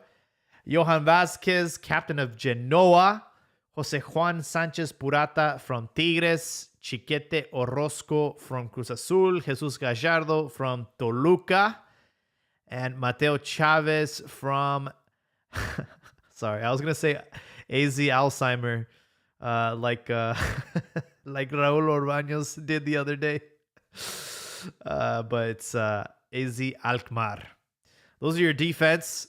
Edson Alvarez, recently from Fenerbahce. Eric Lira from Cruz Azul. Marcel Ruiz from Toluca. Carlos Rodriguez. Yep. Charlie Rodriguez makes the list. Orbelín Pineda. Eric Sanchez. El Chiquito. Piojo Alvarado continuing to get calls up. I don't know why. Diego Lainez making the cut. Chino Huerta. Raúl Jiménez. Santiago Jiménez. Chucky Lozano, Alexis Vega, and Germán Bertrame. Those are the players that will be playing in these upcoming friendlies. What are your thoughts? Interested to see Berte do it. Interested in what? To see Berte back in the lineups and see what it is that he can do. Yeah. Also, a player that got slighted, el güey que juega en Saudi Arabia, Quiñones. Yeah. Yeah, well, I had heard that Vasco doesn't really care for him, so I don't know. Maybe this is the beginning of him brushing him to the side. I don't know. Yes, that's exactly it. I was going to say the same thing. It doesn't seem like Vasco is his biggest fan. You know, I think he doesn't like those fast twitch muscles, or not exactly sure what it is, or maybe he just saw him taking a shower once y le dio miedo. You know, cuando a Ricky le hace salivate la boca, al Vasco le da miedo. So, es lo que pasa. Honestly, well, it didn't happen in a vacuum, this thing with Quiñones.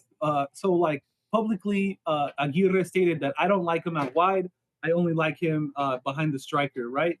And then I think it was for the Gold Cup. He wasn't even on the bench for the last match. He was like in the stands, like he was nowhere to be found, and then he hasn't been called up since. So I think there was a fallout in the back room, or Aguirre just doesn't fancy him for the selección, which is unfortunate because I thought he had a great season for the Saudi club. I was gonna say, you know, I don't really keep tabs on that league, so I have no idea like how well he's performing. I know last season he was like one of the top goal scorers, right? Yes, sir. And then I haven't really kept up this season either, but I did see like some articles on him, like praising him for his work.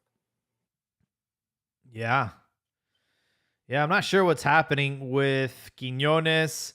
I will say, though, some surprising names on this list, starting with Chucky Lozano. Why? Why are we calling him back? I feel like we have so many options. You know, we have Camberos, we have all these exciting young prospects on the wing. Why are we calling an over-the-hill player like Chucky Lozano? All right, hold on. His club's in first place, man. He's been a big factor. Yeah, but he's a winger. We need speed, and he's in his 30s, dog. It's a MLS. It's games in the U.S. You gotta sell tickets, bro. Oh, okay. So first off, just to touch on Quiñones before we leave off on him, he has one goal in one match. So in the first match of the season, he scores. So that's what the hype was about recently about him. But he was snubbed. And now for Chucky Lozano, 23 matches, 9 goals, 6 assists. So he's got 15 goals and assists, right? Or goal contributions. He's in good form. He's in good form, and we got to look at him. We can't afford to turn our back on him. But I'm sorry, someone was saying something? Yeah, Rivaldo, you're down there in San Diego, no? Yes, sir. Is Chucky a star? Do you see people talking about him around the city? Do you see marketing materials with him? I see him on buses, and he is a star in the sense that, like, you know, he's a big name. He's a big name, but he's not the best player there. He's not the best player at San Diego, and he kind of drifts out a lot of the games, and then he just comes good. So, like, I'm not sure we're seeing the best version of him yet. I think he's still not at 100%, and I think he could improve a little bit, and I think Vasco wants to see him, and we want to see him. I mean, at least I do. And so let's see what he's got. I'm interested if he can be, pivotal on the right or the left. But, you know, someone like Alvarado isn't performing. and we don't score that many goals, but we have someone who's a facilitator in Raul Jimenez, who can help out the wingers, and this guy he's got an eye for goal. So I'm interested to see how they link up, and yeah, I'm excited.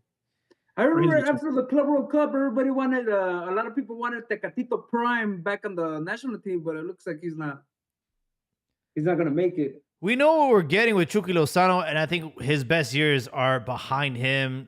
Obviously, he peaked in that 2018 World Cup scoring against Germany, and since then, it's been a steady decline. You know what you're getting with Chucky Lozano. I think it was a wasted opportunity to call him up instead of getting, the chances for some of these young players. But I do understand that Mexico is preparing for an under-20 World Cup. Yeah, they have the under-20 World Cup. That's like some of the well, primarily like Gilberto Mora. I mean, I think Gilberto would have been better served being with the main team instead of being in the risking an injury in the under-20 World Cup. I get it. You have an under-20 World Cup, but look, man, you got some of these players that need, if you're planning on taking them to the World Cup next year, like, we need to stop with childish things and just move them to the big boys. I think a match against Japan is much more valuable experience than playing in an under-20 World Cup. That's just my opinion. Bro, but realistically, they weren't going to get playtime. They're still going to be slotted behind the veterans. Versus right now, Gilberto proves he could be a starter. I mean, yeah, Gilberto can start. Right now, send them to that sub-20 World Cup. Have them get consistent playtime against the up-and-coming young stars. He has nothing to prove in that World Cup, and see what happens. He's already literally played in like the biggest games for Mexico this season, which was the Gold Cup. Like, wait, pero ¿cuánto no se la mamamos a la sub-17 que ganó el Mundial? That was like a long time ago, dude. Exactly. So then let's do it again. Kids, man. Those were all nobody kids. I think Gilberto Mora's not a nobody.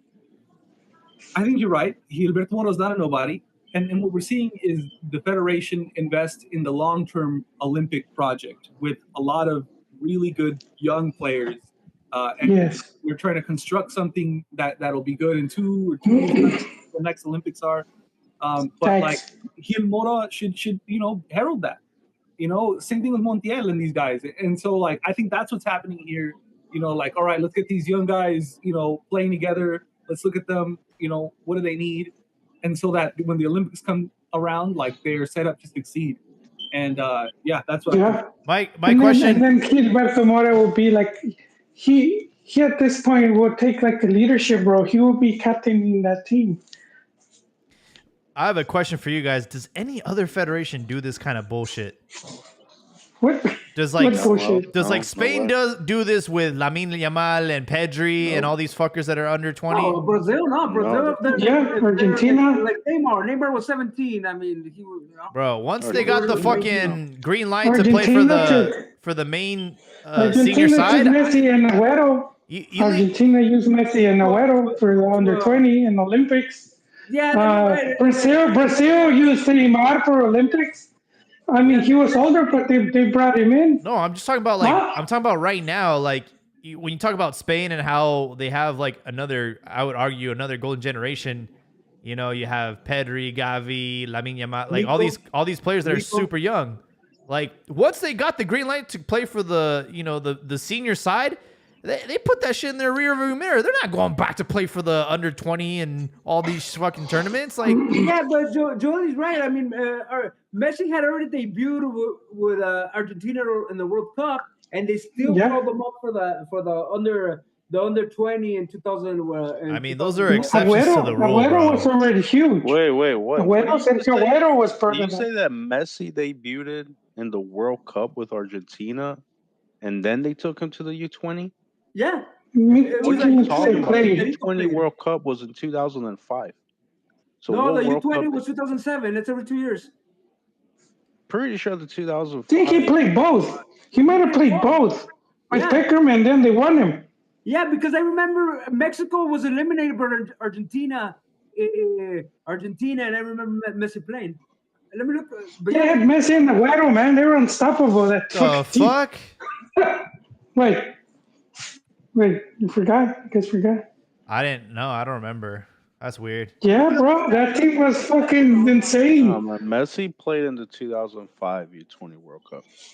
He played in. Hold on. He'd already been playing with Barca though. He He had already Nah. been. he debuted with Barca like 2004. But one thing is debuting Yeah. with Barca, another one being a starting 11 key player like Lamine. Even I know. even when he. Yeah, but look at what team he debuted for, bro. Player, man. Not exactly Tijuana, bro. He was not a key starting player. Guys, Siempre no mames, pinche equipo, güey. I just realized You know what? I was wrong. It's Agüero. It wasn't Messi. Yeah, you're right. we have a team for FC Gorditos, but I think we need to start a league for FC Alzheimer's, bro. We need to start putting you guys in that bracket because your memory's playing tricks on you, dog. Hey, don't say you guys referring to everyone. Call them out. Call them out by precision. Yeah, no, it's crazy though. Look, basically, like my vibe with this is like Gil Mora is like, why are we putting him in an under 20 World Cup? Like, this dude should be. So they can Mexico win it. This dude, who cares about that fucking shit? It doesn't mean anything. I'd rather him. It does, bro. Like, how do you build a culture of winning? How do you build it? Are you just going to try to win the World Cup and that's it? No, you built it doesn't make sense for him to be part of that project when reality is almost anybody alongside him is not going to go to the World Cup next year. He's maybe the only player on that team that has a legitimate chance of making the roster next year for 2026. So like, like what said, there's also Olympics. So who gives a shit about winning a fucking under 20 World Cup? It's more valuable because you're building to the future, man. It's the future of the World Cup. Best player of the 2011 under 21. That's right. You should. Who gives a shit about youth tournaments? It's who gives a shit. That's how you build it. Like, look at a lot of the squads that when they get to the Olympics, like Mexico. A good core of that team is going to be the core of the senior national teams. Look, man, all I'm saying is you already got the golden ticket to move on and graduate from these youth tournaments. You're already playing for the national team, the senior side. You have an opportunity right now to build that camaraderie, to build that chemistry, to be around players that are going to be your teammates next year in the World Cup. Why entertain? Why waste your time on an under 20 World Cup? Who gives a shit about the under 20 World Cup, bro? You go and make your fucking name with the senior side. Like, I don't understand like why we're even. It's important. For the record, this is the same man who said that the Gold Cup was more important than the Toulouse tournament. Tululun, whatever that fucking thing is. Who gives a shit? It's a youth tournament. It matters, my dear good sir. You're telling me that your short-sightedness and your desperation to skip processes. You guys are Abdias. Gil Mora is the youngest player in football history to win an international tournament at 16 years old. You're telling me that CONCACAF way. Yeah. Primero, check yourself. No, bro. No, bro. Any federation. Sí, güey, pero la ganó en CONCACAF. It doesn't matter. All I'm saying is, look. Let me just finish my thought before you guys start fucking picking at me. What I'm trying to say is, your guys' argument for him going to this fucking tournament in France with all these fucking youngins is like, oh, there's going to be so many scouts. There's going to be all these fucking scouts, and they're all representing all these great clubs. But you're telling me he ended up going to the Gold Cup, and he got the fucking spotlight in a semifinal and played in the final. That got more attention for him and did more for his career than that stupid fucking tournament in France. Factos. That's it. It's like high school football. Once a kid already plays varsity, why the fuck would you put him on JV? Exactly. Why are you fucking sending him to the freshman team, bro? He's already good enough to play for the real thing. It makes no fucking sense. It's not a promising player. He's not a promising player. He's already a reality. You're risking injury. Oh my god. Not only are you risking injury, you're also risking. You risk injury all the time. Him not looking that good. Because if you take him to the U20 World Cup, it doesn't make sense. And he's not the best player for Mexico. Exactly, his stock falls. And he's not one of the best players in the World Cup. Now you start having more doubts. Well, then he's not it if he can't do that. He's not. You could have If he can't do that, Hey, well it's a then team sport. It's a team sport. if it's a bad tournament, then it's just a bad tournament because having a bad tournament is not going to keep him out of the national team. He should be trying to cement his place in the starting 11 with the senior team. He should be competing. Here's the thing: the Gold Cup does not bring a lot of international scouts.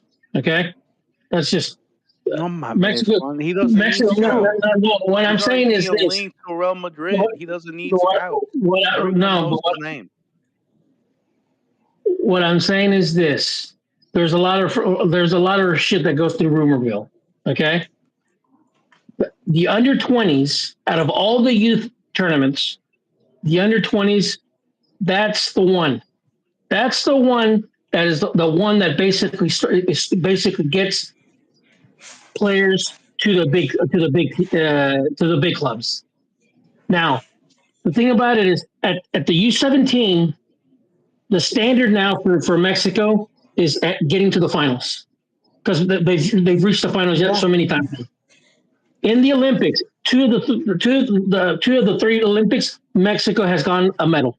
So that's now the standard for the U23. We already have the standard for the U17. We don't have it for the U20, and that's the one that matters. Yeah, that's the one. When you fucking especially if you're in the camp of wanting to send more players to Europe.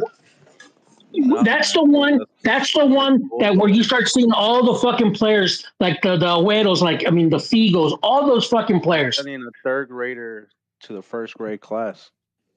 A lot of those guys were already good in their clubs. They still went. And making the comparison of Yamin or whatever. Man. Yamin, that's not an apples to apples comparison. Okay. sending this player to the U20 to basically to build with it with the guys that if Mexico out of that. If Mexico takes what's the name or whatever to the under 20, and let's say they make it to the finals, you're hoping that you can get out of that squad. For the most part, you were lucky if you could get 2 or 3 players that could basically make the transition. But in reality, you want more. No, look, your argument makes sense. We were talking about like Hugo Cambreros or other U20 players, Yael Padilla, guys that have not broken out. They have a good World Cup. They get some scouts on them. That argument makes total sense for 99% of the players, but it does not make sense for generational talent that's already won a trophy with the main national team. He has to skip that process. It makes sense if you want to win it. No, look, you want to win it, but that's the thing to win the tournament. To cement his place. Yeah, but who does he play with? Honest, no offense to Tijuana. Who does he play with? What do you mean? Bunch of fucking nobodies. Players? No. What I'm saying is Tijuana is the type of club where you can fucking ride your bike to the fucking stadium and hey, how you doing, buddy? But it's even more impressive because he's doing it there, bro. He's literally the best player on the team, and he's 16. No, I'm not knocking on him, but what I'm saying is that he needs more of that international exposure. He needs to play those type of fucking games. He doesn't need exposure, man. Yes, he does. Real Madrid. I'm just gonna say this. He's already on the map, bro. I'm just gonna say this. Yeah, the but last you still need to play the game.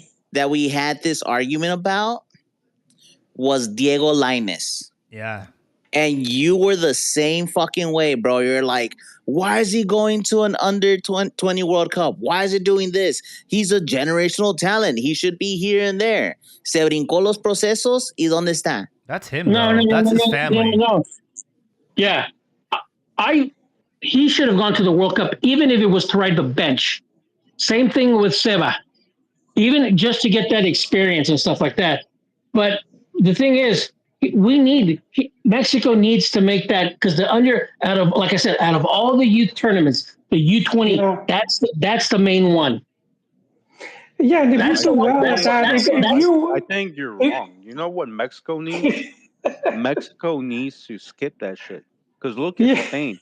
Spain doesn't say, You can't compare Mexico to Spain, bro. Garcia, Yamal, No, same thing with way. Argentina, the 18-year-old with Madrid.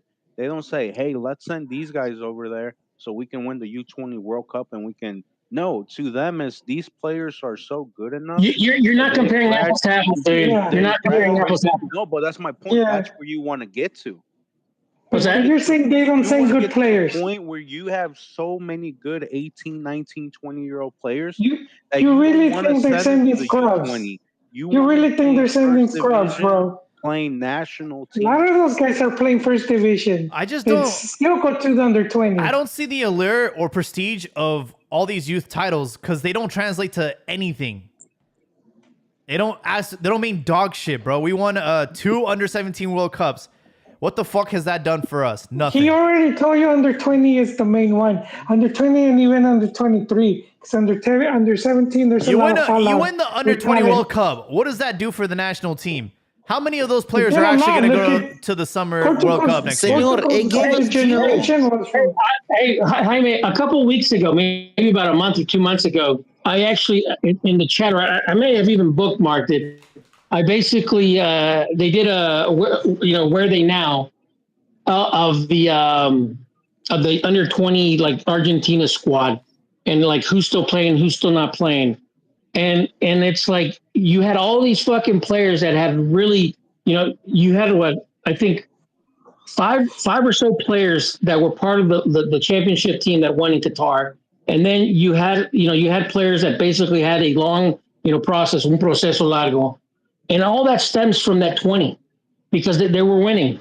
I'm telling you, out of the youth, that's the mother lode right there. That's the one that you want. That's the one that gets more fucking eyes in the scouts, and that's the one that will get you a player. That was the Portugal's golden generation when they won 2 under 20s, and all of those players went into big clubs. How many World Cups does Portugal have? None. Yeah, but you're not gonna win the World Cup, bro. But you guys are talking about doesn't mean shit, bro. Like Aldia said, you guys are jumping procesos. How many World Cups has Nigeria won? And you don't want to have players in the best teams. How many youth World Cups has Nigeria won? How many have they won in with the senior side? It doesn't translate, bro. Yeah, but did they dominate the region? Did they dominate the region? There's other factors.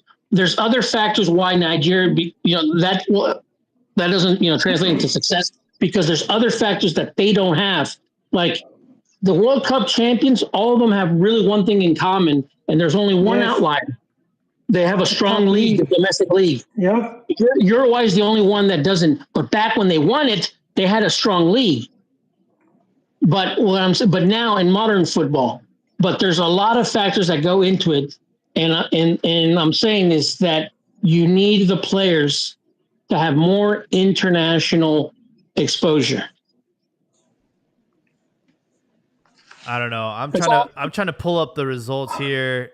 Argentina has 6 in the top 4. Well, actually, no, 6 titles in the under 20 World Cup. Brazil has 5. Portugal has 2. Serbia has 2. Uruguay has 1. Ghana has 1. Spain has 1. Russia has 1. Germany, England, France, Ukraine all have 1 under 20 World Cup title. And Mexico has 1 runner-up. 1 runner-up in 2023. Nigeria has 2 runner-ups, 1989 and 2005. So I don't know. Do what you wish with these stats. Well, a lot of those players end up playing in top clubs. It's one of the things that Ron has been telling you guys, and that's been one of the arguments for Mexico to have. For the national team to reach the next level is to have players in the top clubs. Now you're saying if you have these good players where you could put Mexico in that position, don't do it because this guy already has it made. It's kind of what you guys are arguing. That's it. Like, hey, here's what I heard, right? That the 2 national teams that have won this competition the most are also las canteras del mundo. ¿Verdad? Where you get the best players, the best talent going to the biggest teams. Because some people on this pod like to complain about why aren't we going to top 2 teams? Why do we have to go to second division? Why do we have to go over here? Why can't we just go straight to Chelsea? Because we don't put in the fucking work. All right, because we want to take shortcuts, because we want to do these things. Like, no mames way. Put your fucking nose to the grindstone and do some fucking work. Yeah, it does. That will I elevate think we the just need to players. be a poorer country. I think that's just what this data says. Because we were seeing those videos of the kids that are playing in the academy, and they wake up with like a piece of bread and a slice of cheese and a coffee. That's what they eat for breakfast. You know damn right that our academies in Mexico, you're getting fucking pan dulce, some chocolate. You're getting really good breakfast, bro. They're just not hungry. Actually, that's not really the case. They're not hungry. No, you can. There's actually, when that whole shit came about with was it Independiente that posted that stuff about like their conditions, and like people were making fun of them. Mm-hmm. In my social media feeds, they started appearing interviews of like the conditions in Liga MX. And like, for example, there was a player from Tigres was talking about the conditions, for example, in Tigres, like, and it's like they had Tigres had rented, I think, a house or two houses, put 60 motherfuckers in there. And it was just like, it was like slum, dude. It was like almost, and like I started hearing a bunch of these stories that, although that it's improved, like in the last 5 or so years, but based on some of the fucking interviews and pods that I was reading about, that I was listening, Mexico hasn't improved all that much, like in that regards. Now, they've gone, like, some of the teams are phenomenal. Like for example, Pachuca, Monterrey, America, and stuff like that. That they have really nice facilities and stuff like that for like the under 15s and the 17s and stuff like that. But that's something that Liga MX actually does have to improve on a lot.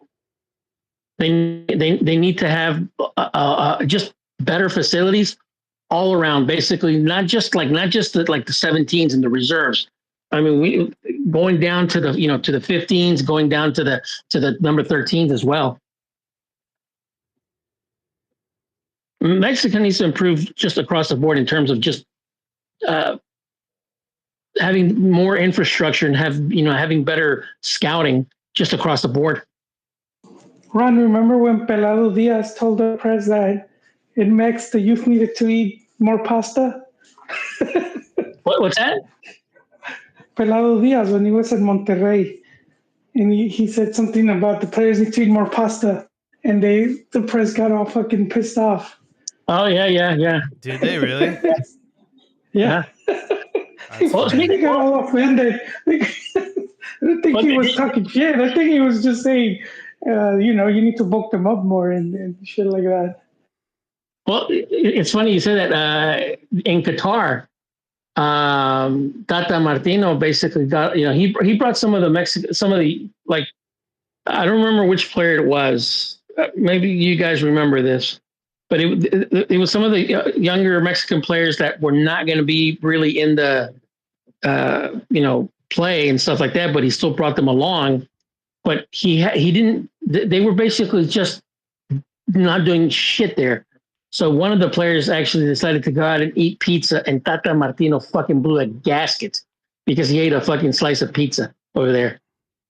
But, he was, Tata was going on about, about the youth players needing more discipline and shit like that.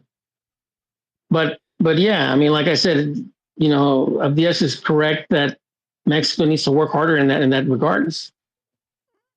Yeah. And when I say work harder, that's why I've always said that Mexico has to be, and both the national team and the clubs, they for me, counting on naturalized players at the national, it's not that I'm against it, but counting, depending on national team, on naturalized players, or depending too much on pochos or whatever,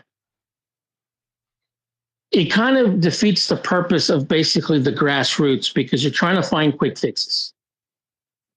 I'm not saying not to scout them. I'm not saying, not to look for them. I'm not saying not to get any naturalized players, but they have to see the youth development as a long-term investment, not something that's going to give you, results in 3 years and 5 years, but something that's going to give you, down in 3 cycles, 4 cycles.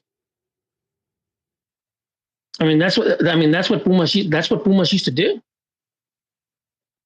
If you guys ever read up on Pumas and when they brought the Argentine Italian guy Renato Cesarini, and basically what he did with Pumas, that's kind of like what transformed Pumas into thinking long terms as to player development. And that's something that has been missing in Mexico for a good period now. Yeah, I think with the naturalizados, and again, I'm not against it, or even now with doing with bringing in all these foreign-born players, you do run that risk of what happened to the U.S., where you have a squad that they don't care much for the national team. They're kind of just in there to see if they could progress their career, but their heart's just not in it because they didn't really grow up with it. It's kind of weird, or it's kind of, for me, it's kind of sad that like even in 20 years time, the mentality of what it meant to be a national team player has changed, and not just the U.S., but even in Mexico, like priorities have changed.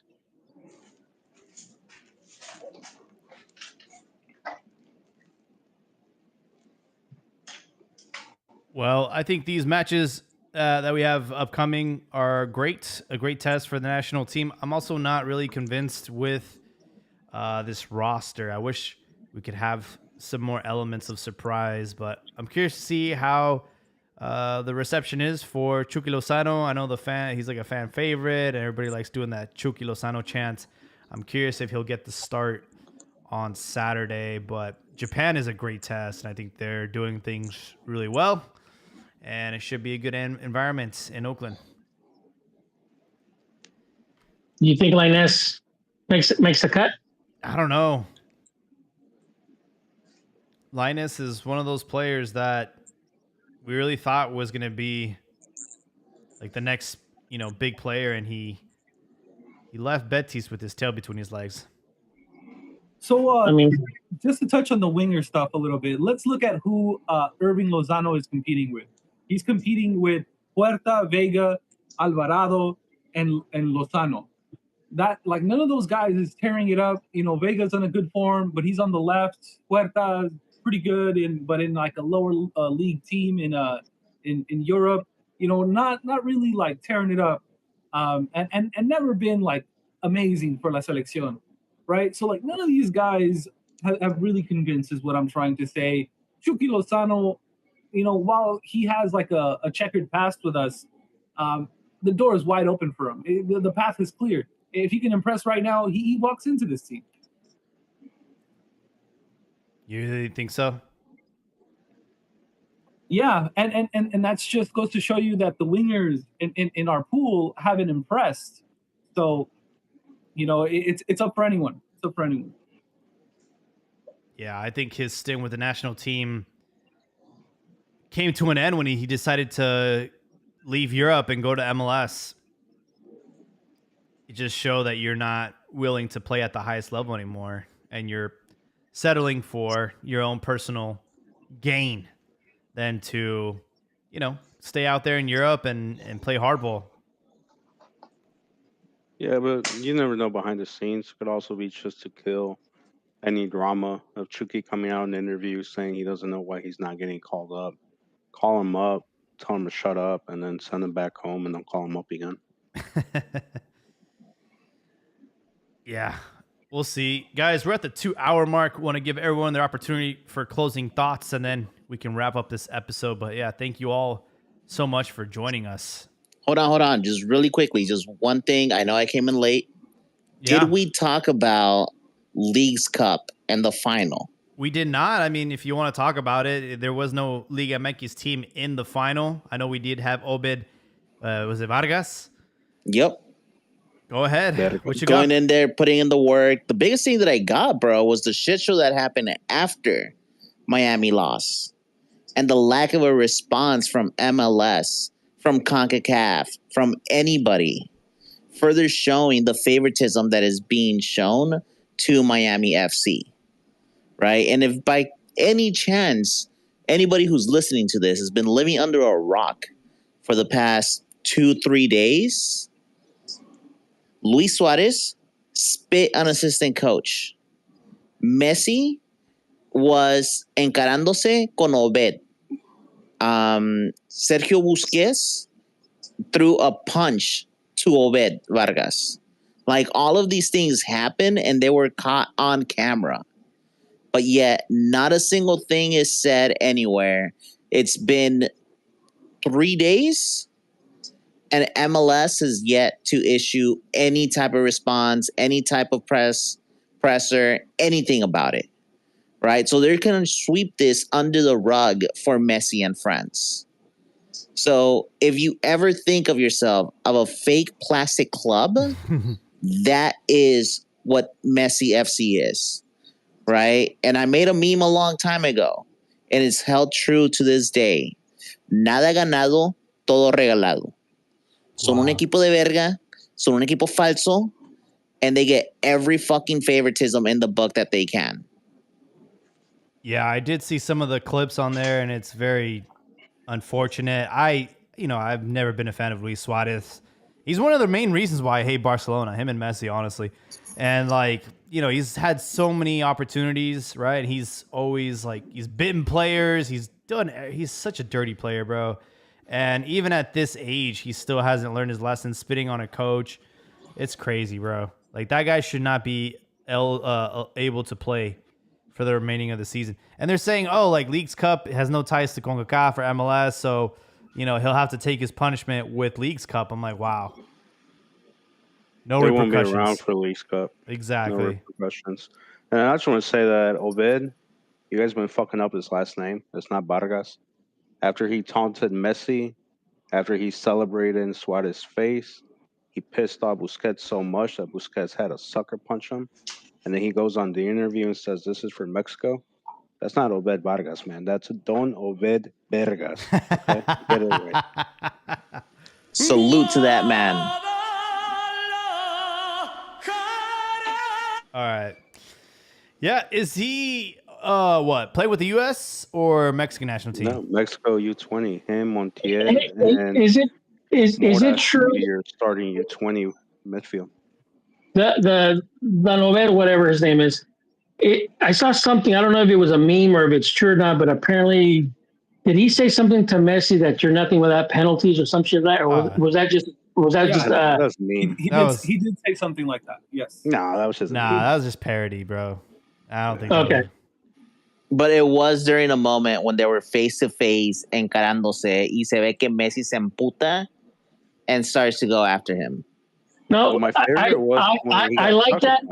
No, I like that attitude because as opposed to the other fucking idiots that are basically worshiping him, I can't say anything. Dude, you're a fucking professional player, dude. Like, ache.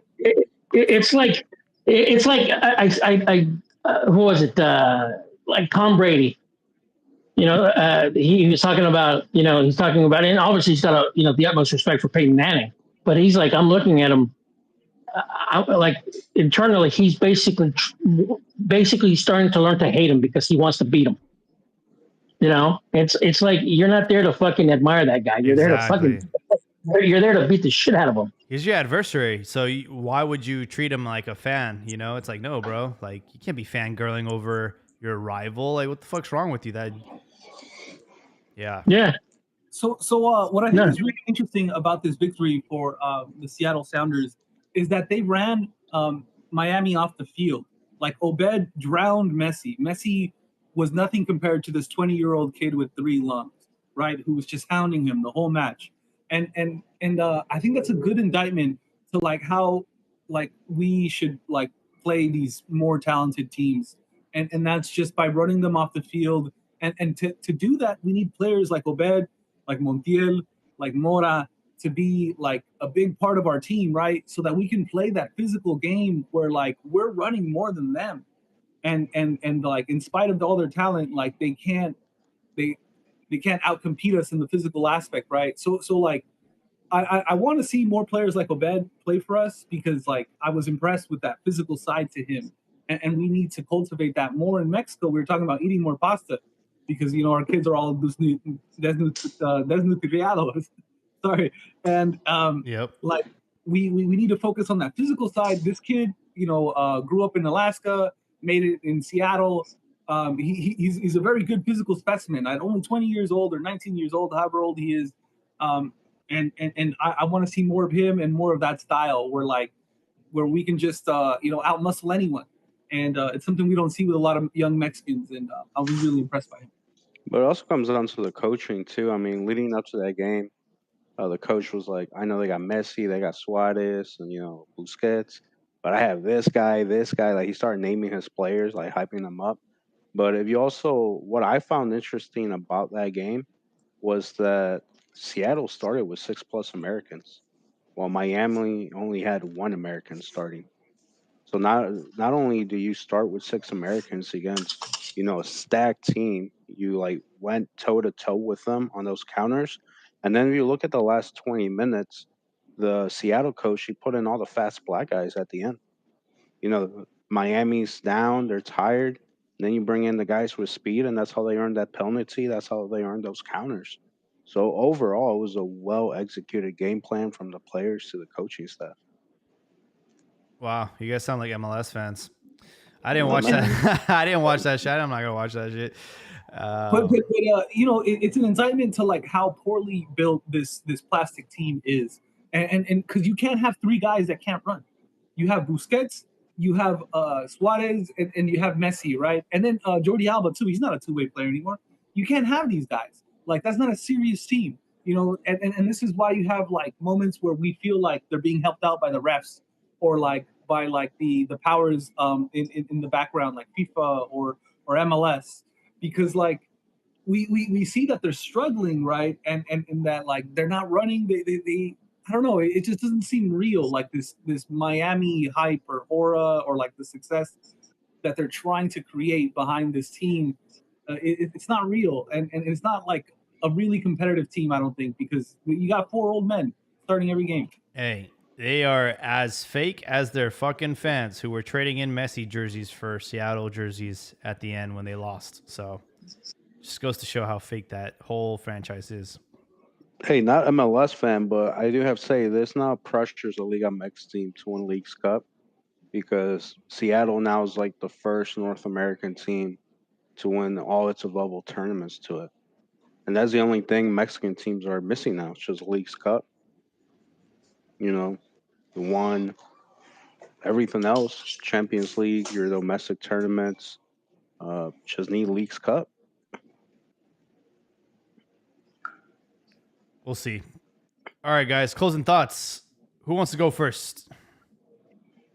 I'll go. My closing thought is similar to last week. I think it'd be a mistake to let go of Milito. I think what he suffered from most was losing Gobea, an injury. When Chivas was looking good in preseason, he had Romo playing center back, Gobea playing in midfield. That injury caused them to put Romo in midfield, put Diva in center back, which brings up the other problem. Tapias is not a center back for Chivas. Neither is Diva. Too many fuck ups. Everyone's talking about, oh, look at Nene. He's scoring a golazo with Leon. Chivas misses Nene. No, not at all. Fuck Nene. Chivas misses a replacement for Chiquete. Yep. Looking right now, Chivas is on the losing end of that trade. I know Chiquete wanted to leave and he wanted more money, but at the end of the day, you haven't replaced that defender. Olivas, Tapia, Diva, none of those guys can do it. If right now Milito had Chiquete in center back and Romo or Gobea in midfield, I think we'd be talking about a complete different team in the standings.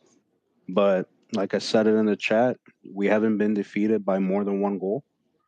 throughout all these games. Now the problem is that if you go against Tigres and you go against America and you lose 2-0, 3-0, 4-0, it makes everything look way much worse due to the losing record that's preceding it. If we showed up with a good winning record and they blow you out the water one game, it's just a bad game. But I will keep them. I definitely keep them. The stats recommend to keep them. The injuries give them a little benefit of the doubt. Not being blown out of the water by any opponent gives me the benefit of the doubt. I don't see any reason to fire him and just bring in another coach from the U teams. Thank you, Habibi, for joining us. Definitely missed you a couple episodes ago, and it's nice to hear your voice.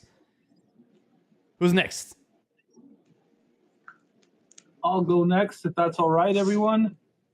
So again, like every week, I want to touch on the jovenazos. This week we had 55 total jóvenes out of 378 available players, or 15%, or 1/5 of the total available players, which is not bad. That's the norm, I think. And I just wanted to highlight a few guys that I thought really impressed. And let's go ahead and start with, Joel already mentioned the son of El Negrito Sandoval, Santi Sandoval. I think he's 17 years old, 18 years old, I forget.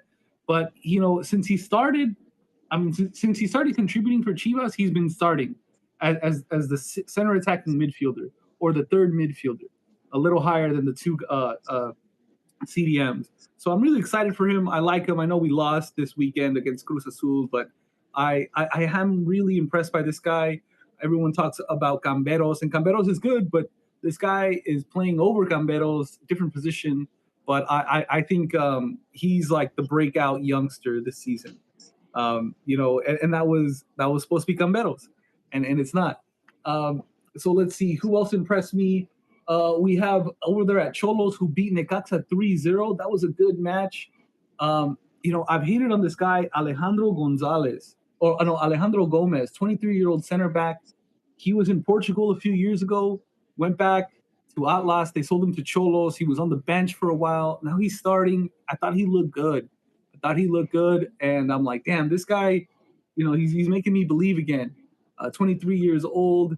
Then we have Ramiro Arciga. He's a right winger. Looked good for Cholos. Then we got Gil.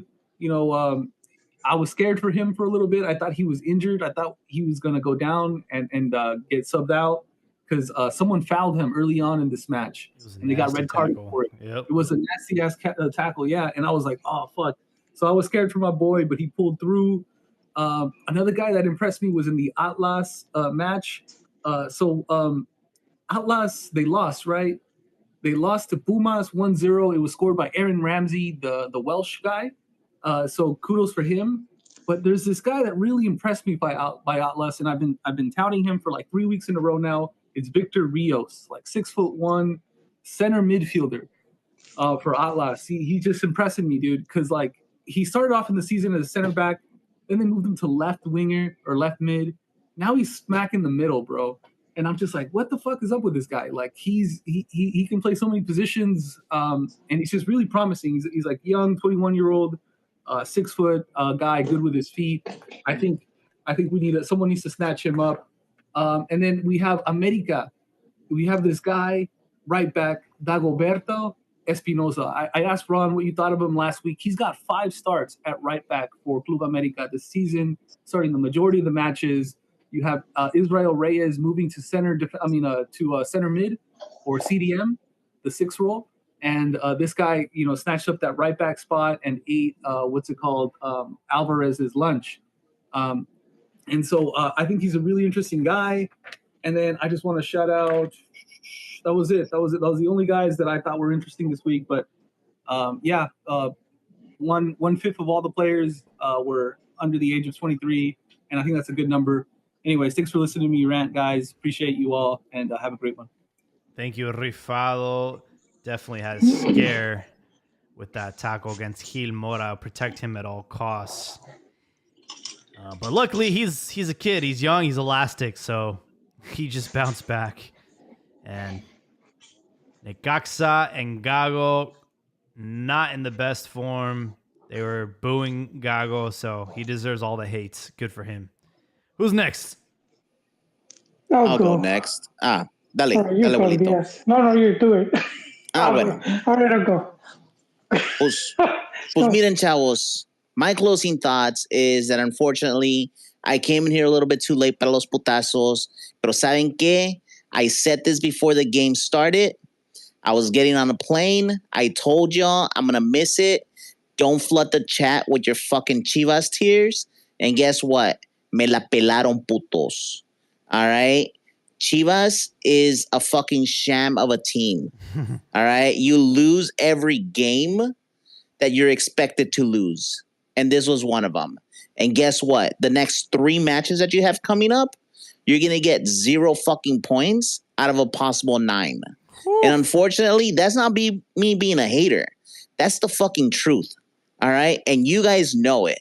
Now, unfortunately, this isn't a problem of Milito and things like that. Porque el otaku del gol, güey, he was putting in work out there. Hormiga is probably the best fucking hope that you guys have of actually winning something in the coming 2, maybe 3 tournaments. Shout out to autism. Hey, that's how it works, right? You get special power somewhere. So that's the best thing that can happen. Las perras con cuernos siguen perdiendo y la peor cosa, güey, es que no saben cómo mejorarse en sí mismos.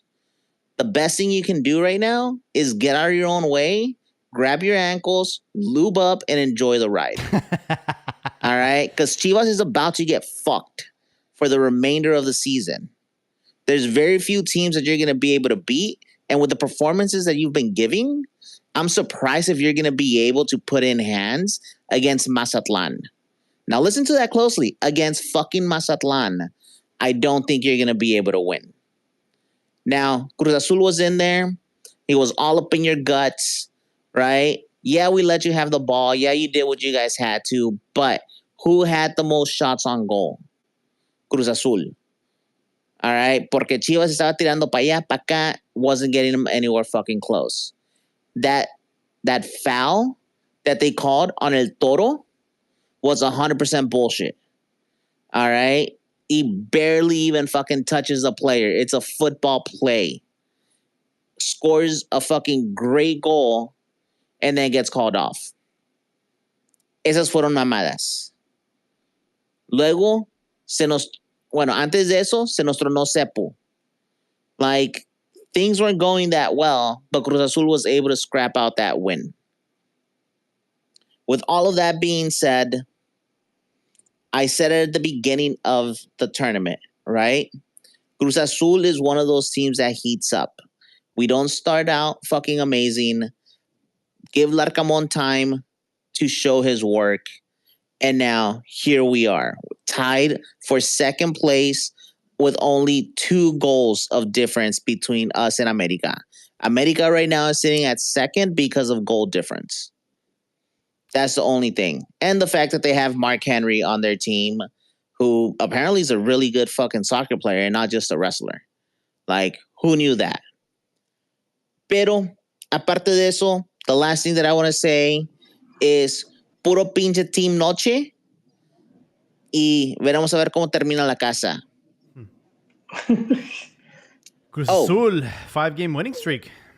That's right, papa. Aquí estamos. And also, last thing, little hidden gem for you passport bros that are listening to this, those few of us here who travel a lot for work and things like that.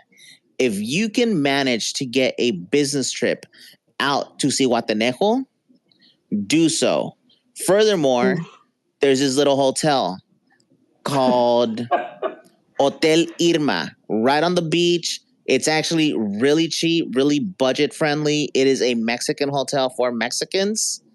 It's fucking amazing. The staff is great, and the girls at reception are kind of baddies.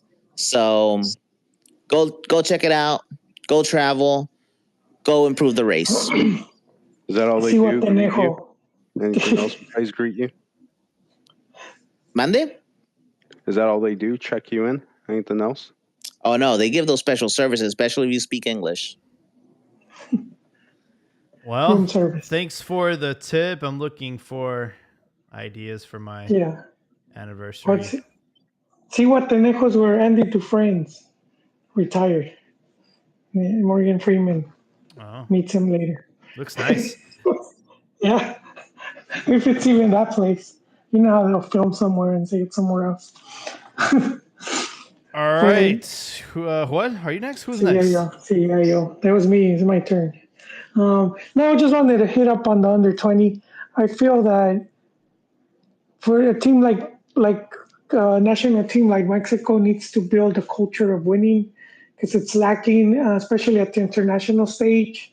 And I think, as Ron said, under 20 is one of the it's highly regarded in many aspects, and in Olympics as well. So that's why I've said in the past that FMF should concentrate on winning a Copa America. Should even try to host it if possible. I know that was a goal many years ago, and it's been hosted in the U.S. twice. But I think it's doable. I think Mexico can win a Copa America. But I think if you keep getting medals and you place, in under 20 doing well, I do think that starts changing the perception of the team, even of the Mexican player at the international level. But I base this off from going all the way back to '95 Gold Cup. That was with Cuauhtemoc Blanco was in Luis Garcia, and they beat Brazil at the Gold Cup final.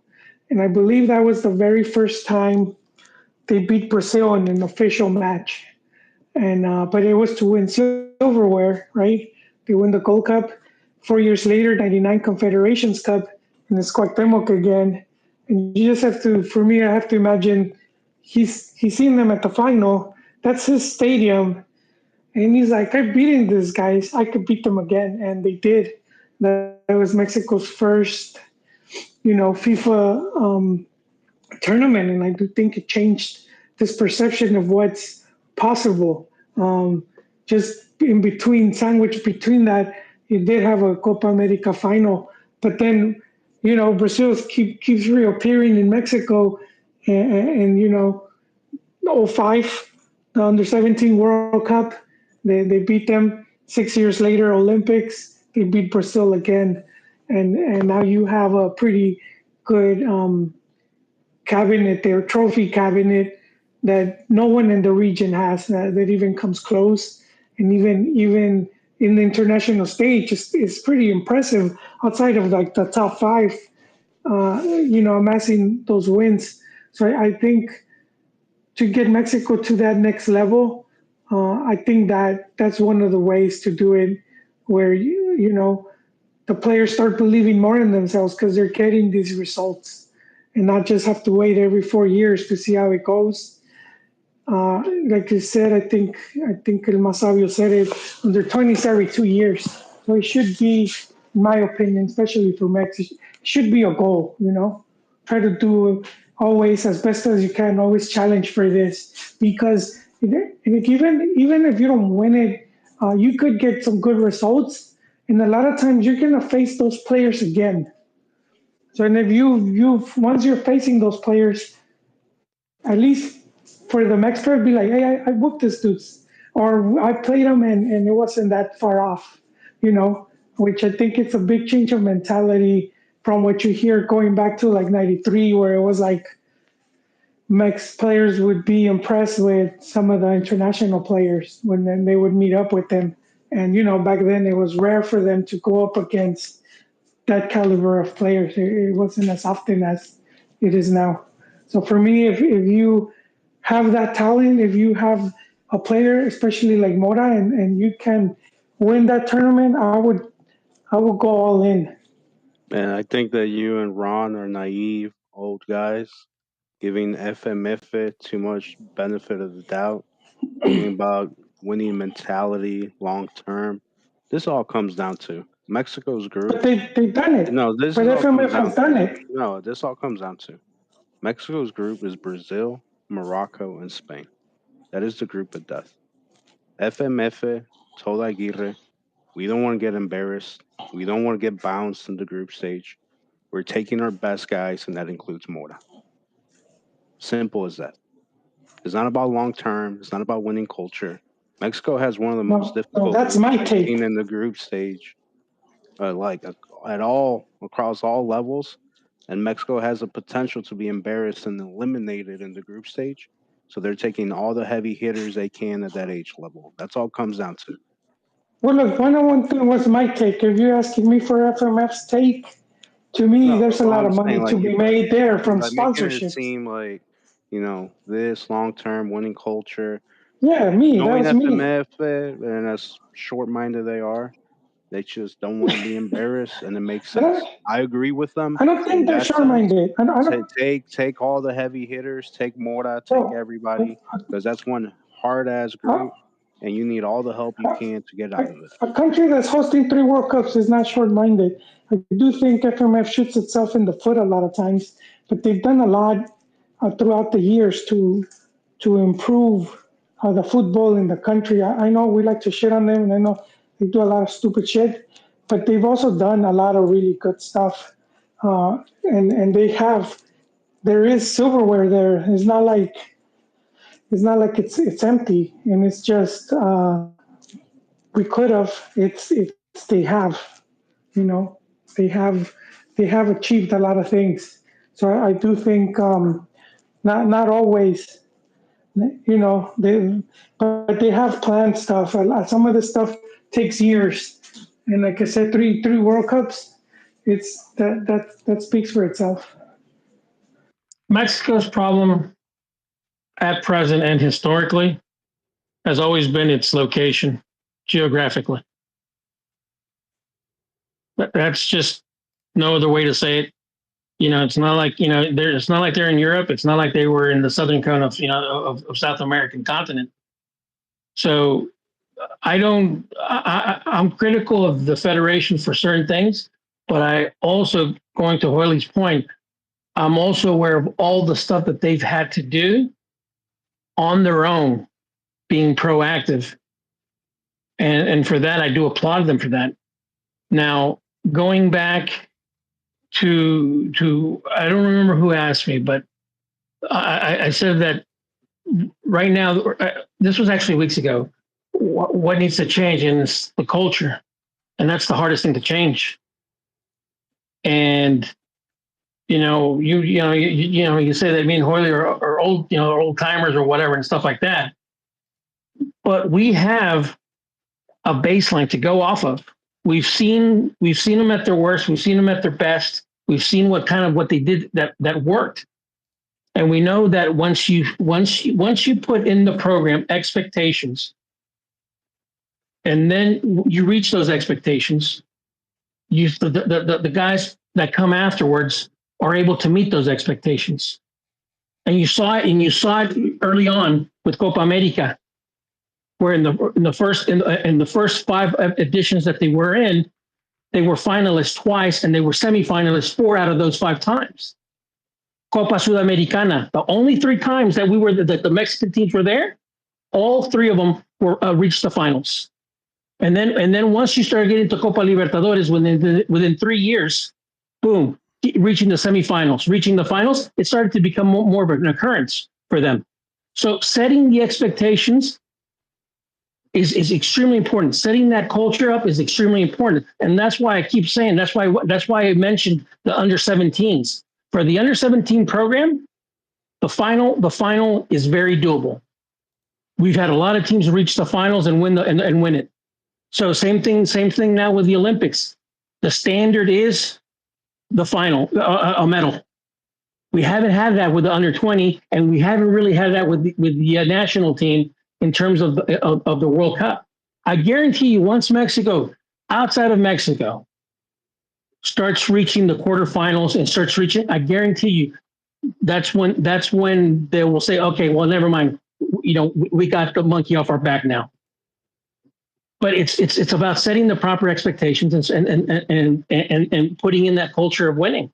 And unfortunately, we can't pick and choose when we can decide, we'll take this one serious or not. No, we got to take everything serious. We got to take all the youth tournaments serious. We got to take, unfortunately, I'm not a big fan of the regional tournaments because I think that I think for 30 years they haven't really done much for us. But go back, take. I agree. Since we're in the CONCACAF, win the CONCACAF champions, the CONCACAF champions. But fuck the Leagues Cup and Campeones Cup and stuff like that. They need to go back. They need to go back to South America. And like Hoyle, think my dream. I'd be content to see. I would really love for Mexico to win a Copa America. I really thought that was doable. I thought Mexico was extremely close in getting that. And to your point, one of the things that I'm upset with at the Federation, because I'm not, like I said, I don't have blind loyalty for them. When they fuck up, they fuck up.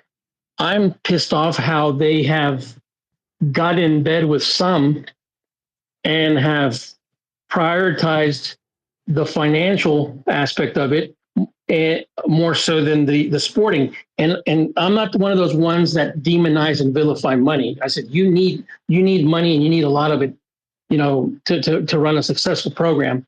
I mean, when they say, oh my God, all they care is about the money. Yeah, so does every other fucking federation. But there has to be a balance. And right now, I think that in these last, I'd say 7, 8 years, I think that they have put their priorities in the wrong place. So I'm hoping after the World Cup, and the Federation Mexico starts to do things that are beneficial for them, and not so much, playing second fiddle to some and its interest. And with that, that's my closing thought. Thank you, Ron, for joining us. Appreciate everyone's energy tonight. And my closing thought, we were approved for the upcoming friendly in Oakland. And honestly, I've been to so many amazing stadiums as a photographer. I've been to SoFi. I've been to the Raiders Stadium in Vegas. I've been to Mile High. I've been all over the place, but there's something special about the Coliseum for me. The first ever game that I attended as a kid was at the Oakland Coliseum. It was Mexico versus Iran in the year 2000. Jorge Campos was there. There were still some players from the classic 98 team that made the trip. And I'll never forget that feeling of being there and watching a game live. And it felt so surreal because up until then I had just seen it on TV. So the Coliseum holds a very special place in my heart, and it's incredible that I'll be able to step on the pitch and take photos of the team that I love. So really looking forward to that match on Saturday against Japan. The team will be having a training session on Friday, but it's not open to the public. It's open to just the media. But in case you're a listener and you're in the Bay Area and you might want to try and sneak in an autograph, I think they're staying at the Marriott in Oakland. But just warning, you will get bipped. Your car will get broken into. So take BART there or take an Uber, whatever you do, just don't, look like an idiot in Oakland because you'll stick out like a sore thumb. We'll have all that coverage for you and more. So stay tuned. And please check out our website, cantinamx.com, to check out all the latest swag and some articles that we have posted. Hope everyone has a great night. And of course, we'll catch you